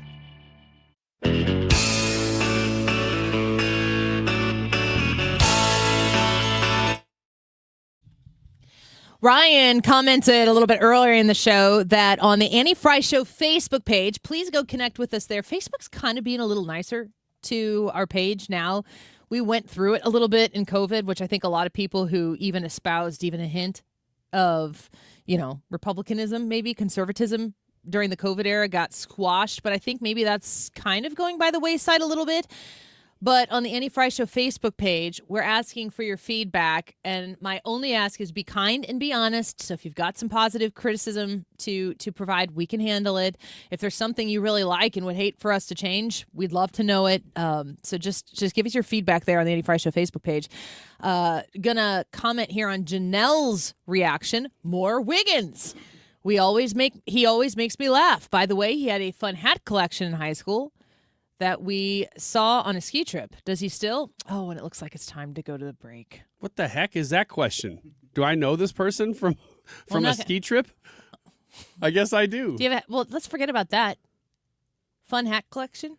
I still have a fun hat collection. Sure, it's in my big costume bag. Do you? Yeah, he literally does have a costume bag full of weird things. Yeah, it's a hockey bag, but it's full of costumes. Let me ask you the question. When was the last time that you added to your costume bag? 2 years ago at Oktoberfest. I added a green felt hat with a feather in it. What was it for? Oktoberfest.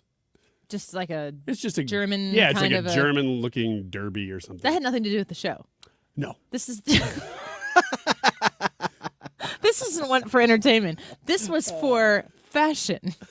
Yeah, you got to keep those. YouTube live chat poll: should high gas prices affect government policy? Brad.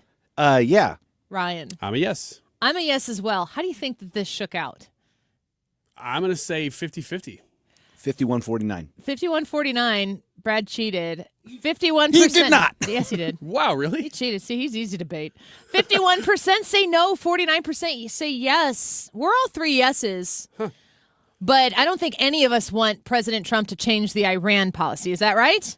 Do we agree? Not solely based on that. Brad No. is vehemently against it. I'm in agreement. Brad is vehemently against it. I'm in agreement. All right, let's go. Hey, can we see the hat collection tomorrow? No. Bring it to work. Mark Reardon next.